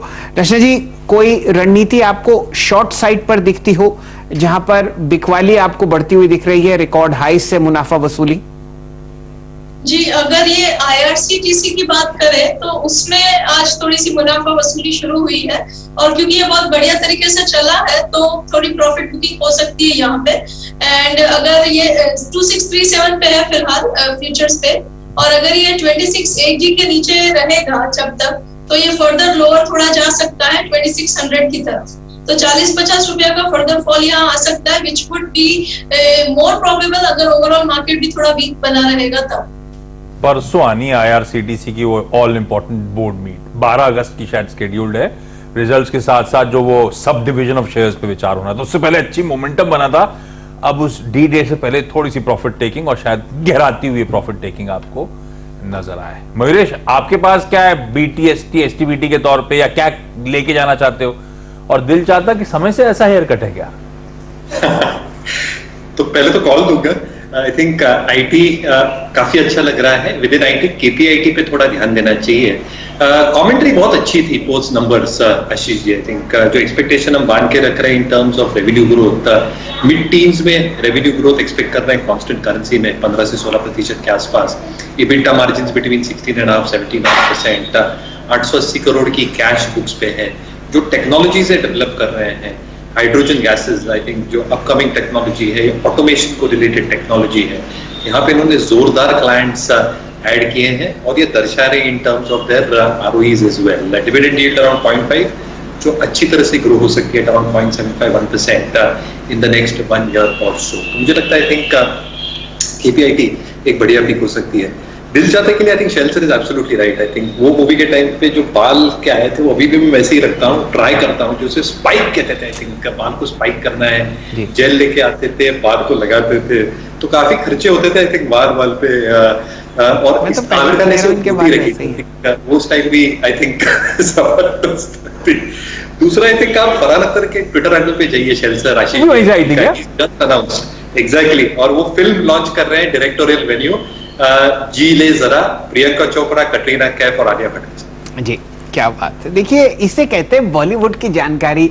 हम यहाँ पर BTST STBT बटोरने के चक्कर में हैं। यहाँ पर आपको पता चल गया अगली पिक्चर कौन सी आ रही है। और एक बात मैं और बताना चाहता हूँ कि जब दिल चाहता है आई आशीष जी, तो मेरे पास जो गाड़ी थी उसमें जो म्यूजिक सिस्टम था वो टेप रिकॉर्डर वाला था।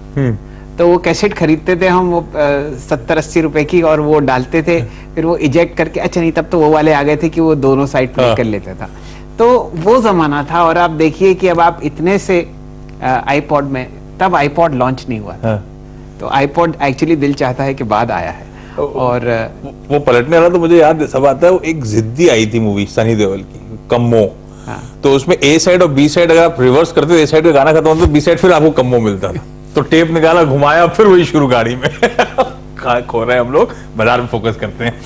तो रिकवरी आ रही है, लेकिन वो 16,300 से दूर है अभी, 270 278 के जोन्स पर है। देखते हैं, अभी 7-8 मिनट बचे हैं। और पर ये है कि जो एक्सट्रीम पेन से उभरा है भारतीय बाजार, मार्केट ब्रेथ भी 1:5 के आसपास का रेशियो है।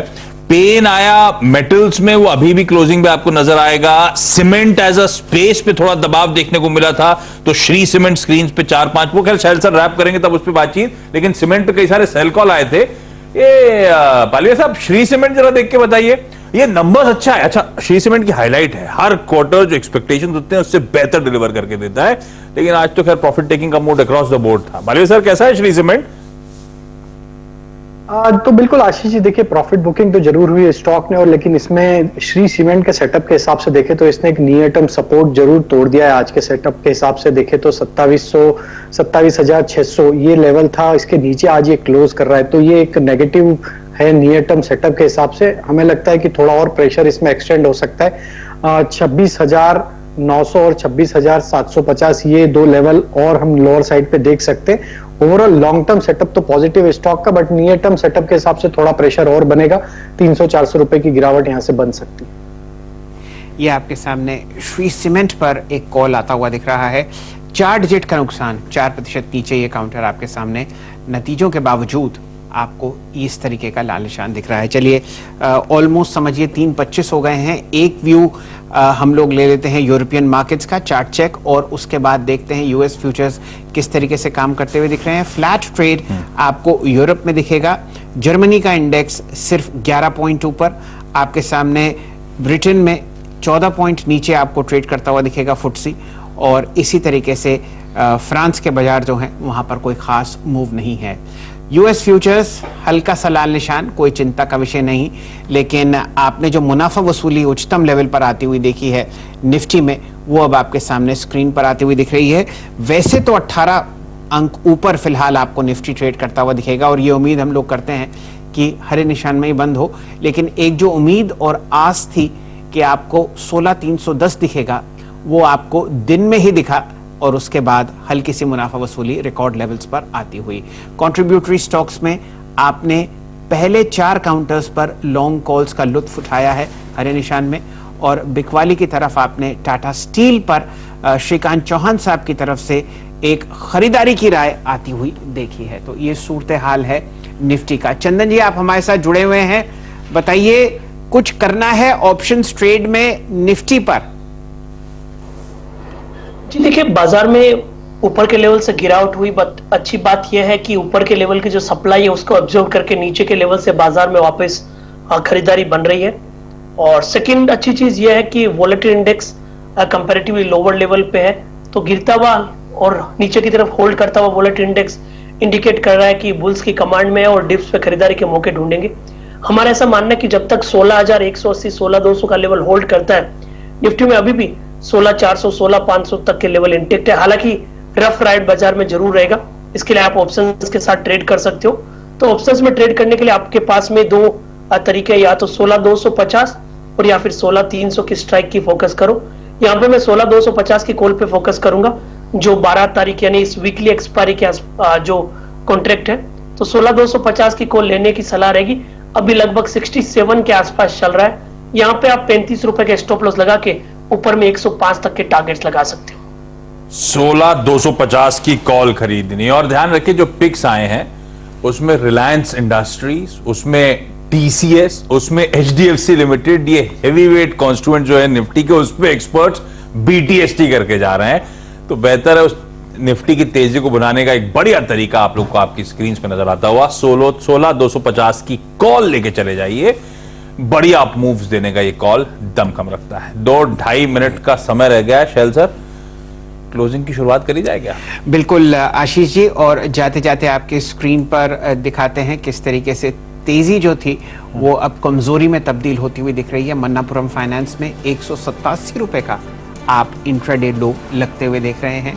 काफ़ी सारे शॉर्ट्स यहाँ पर फिलहाल स्क्रीन पर मन्नापुरम फाइनेंस में आपको जुड़ते हुए दिखेंगे। 186 187 का इंट्राडे लो और 1 करोड़ 45 लाख शेयर आपके सामने ट्रेड हुए मन्नापुरम फाइनेंस के नतीजों के बाद।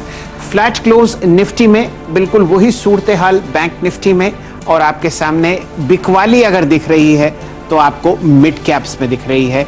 1.2% नीचे 27,408 पर निफ्टी का मिड कैप इंडेक्स ट्रेड करता हुआ दिख रहा है। एडवांस डिक्लाइन रेशियोज पर नजर डालिए। आज बहुत ही कंक्लूसिवली बेयर्स ने अपना वर्चस्व जमाया है दलाल स्ट्रीट पर। यहाँ पर 7:1 का ऑलमोस्ट रेशियो आपको दिख रहा है। एक बढ़ने वाला शेयर और कम से कम 6 या 7 गिरने वाले शेयर, ये एक चिंता का विषय है और ये ब्रॉडर मार्केट्स में ही है। NSE 500, 100 और 200 इंडिसेस जो हैं वो आपको लाल निशान में बंद होते हुए दिखेंगे। अब देखते हैं कौन कौन से ऐसे काउंटर्स हैं निफ्टी पर जहां पर आपको सेलिंग प्रेशर आता हुआ दिख रहा है। निफ्टी 500 पहली बार आपके सामने फिलहाल स्क्रीन पर आता हुआ दिखेगा, लेकिन यहां पर सेलिंग प्रेशर बढ़ता हुआ। अब देखिए एडवांस डिक्लाइन रेशियो बेयर्स के फेवर में निफ्टी पे भी है। कहां कहां आपको परेशानी दिख रही है। श्री सीमेंट नतीजों के बाद 4% की गिरावट के साथ बंद होता हुआ दिख रहा है। मेटल्स में मुनाफा वसूली जबरदस्त, पहले 3 काउंटर्स आपको यहां पर दिख रहे हैं, लेकिन टाटा स्टील पर एक लॉन्ग कॉल आपको श्रीकांत चौहान साहब दे रहे हैं। 3 दिन की गिरावट बाद यहां पर खरीदारी की राय। बैंकिंग स्पेस में आपको SBI निचले पड़ले पर दिखेगा, इंडसइंड बैंक आपको यहीं दिख रहा है और ये एक परेशानी का विषय हो सकता है। ICICI बैंक में हालांकि गिरावट कुछ खास नहीं है, लेकिन यहाँ पर आपने दिन का उच्चतम लेवल 709 रुपए देखा था, अब 701 के आसपास यहाँ पर मूव दिख रहा है। कौन कौन से काउंटर्स हैं जहाँ पर बहुत तेजी की चहक है। रिकॉर्ड क्लोज भारती पर ऑलमोस्ट 14 साल के हाईएस्ट लेवल पर आपको ये काउंटर बंद होता हुआ दिखेगा। इसी तरीके से टेक महिंद्रा, आपके सामने HDFC और आपके सामने HCL टेक और विप्रो पर बढ़िया मूव आता हुआ दिख रहा है। कुछ डिफेंसिव काउंटर्स ब्रिटानिया, ट्राइटन और हिंदुस्तान यूनिलीवर और नेस्ले हरे निशान में बंद होते हुए दिख रहे हैं।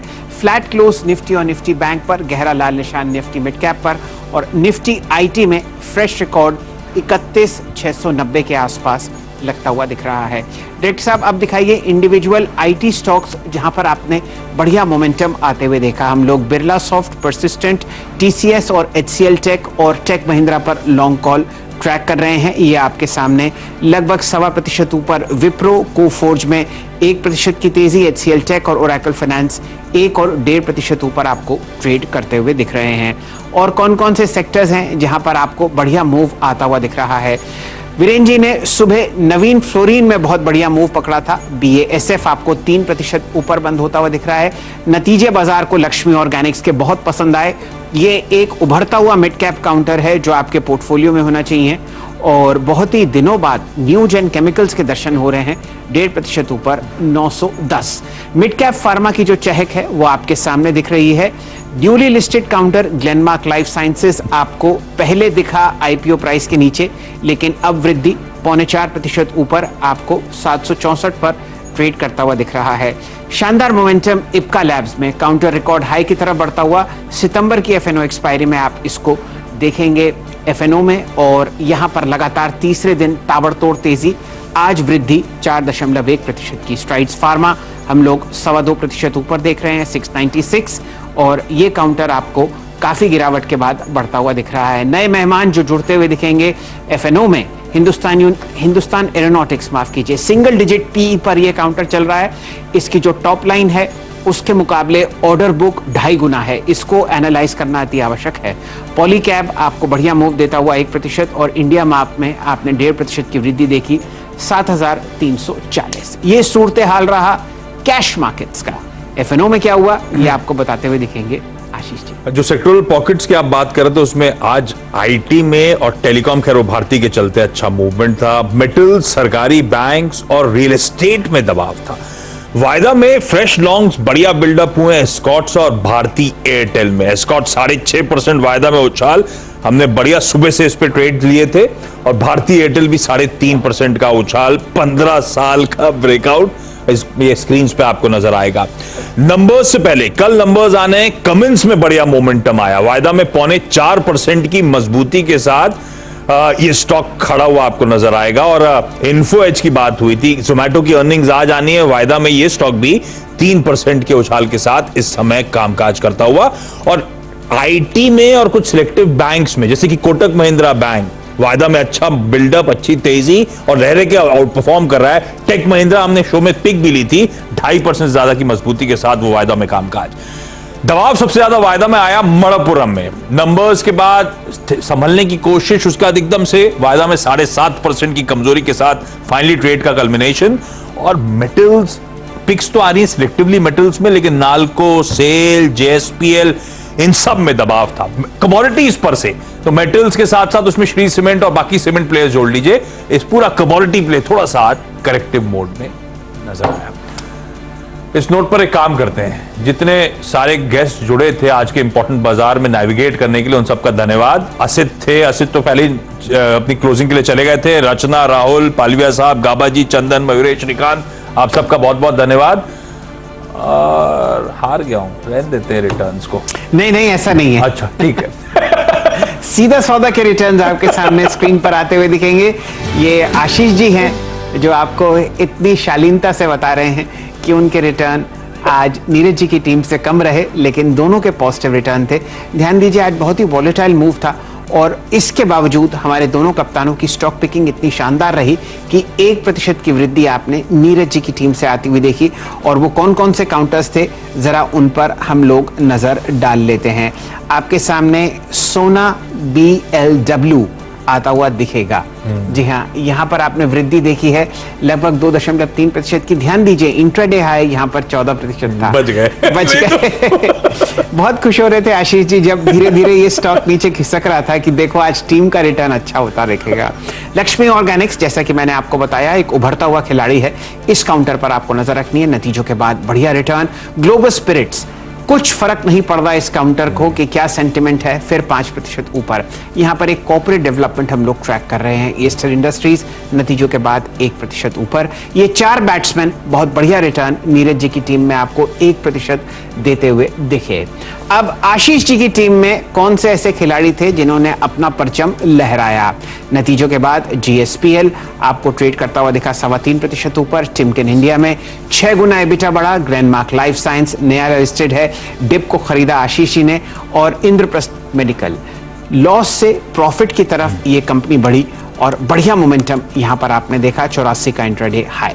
ये सूरत हाल है हमारे दोनों कप्तानों की टीम का, 1% नीरज जी की टीम से और 0.8% आपको जुड़ता हुआ दिखेगा आशीष जी की टीम से। चलिए, इस नोट पर आज के कमाई के अड्डे में इतना ही। अब आप लोगों से सुबह कल 7 बजे मुलाकात होगी, तो कल वो वेडनेसडे का ट्रेड सुबह से आप हमारे साथ पकड़िएगा। दीपाली और मनीषा जी नजर नहीं आ रही हैं, इंतजार करता हूं ब्रेक में, नहीं तो ब्रेक के उस पर कमोडिटी फिर मैं ही ले आऊंगा। क्या बात। ब्रेक।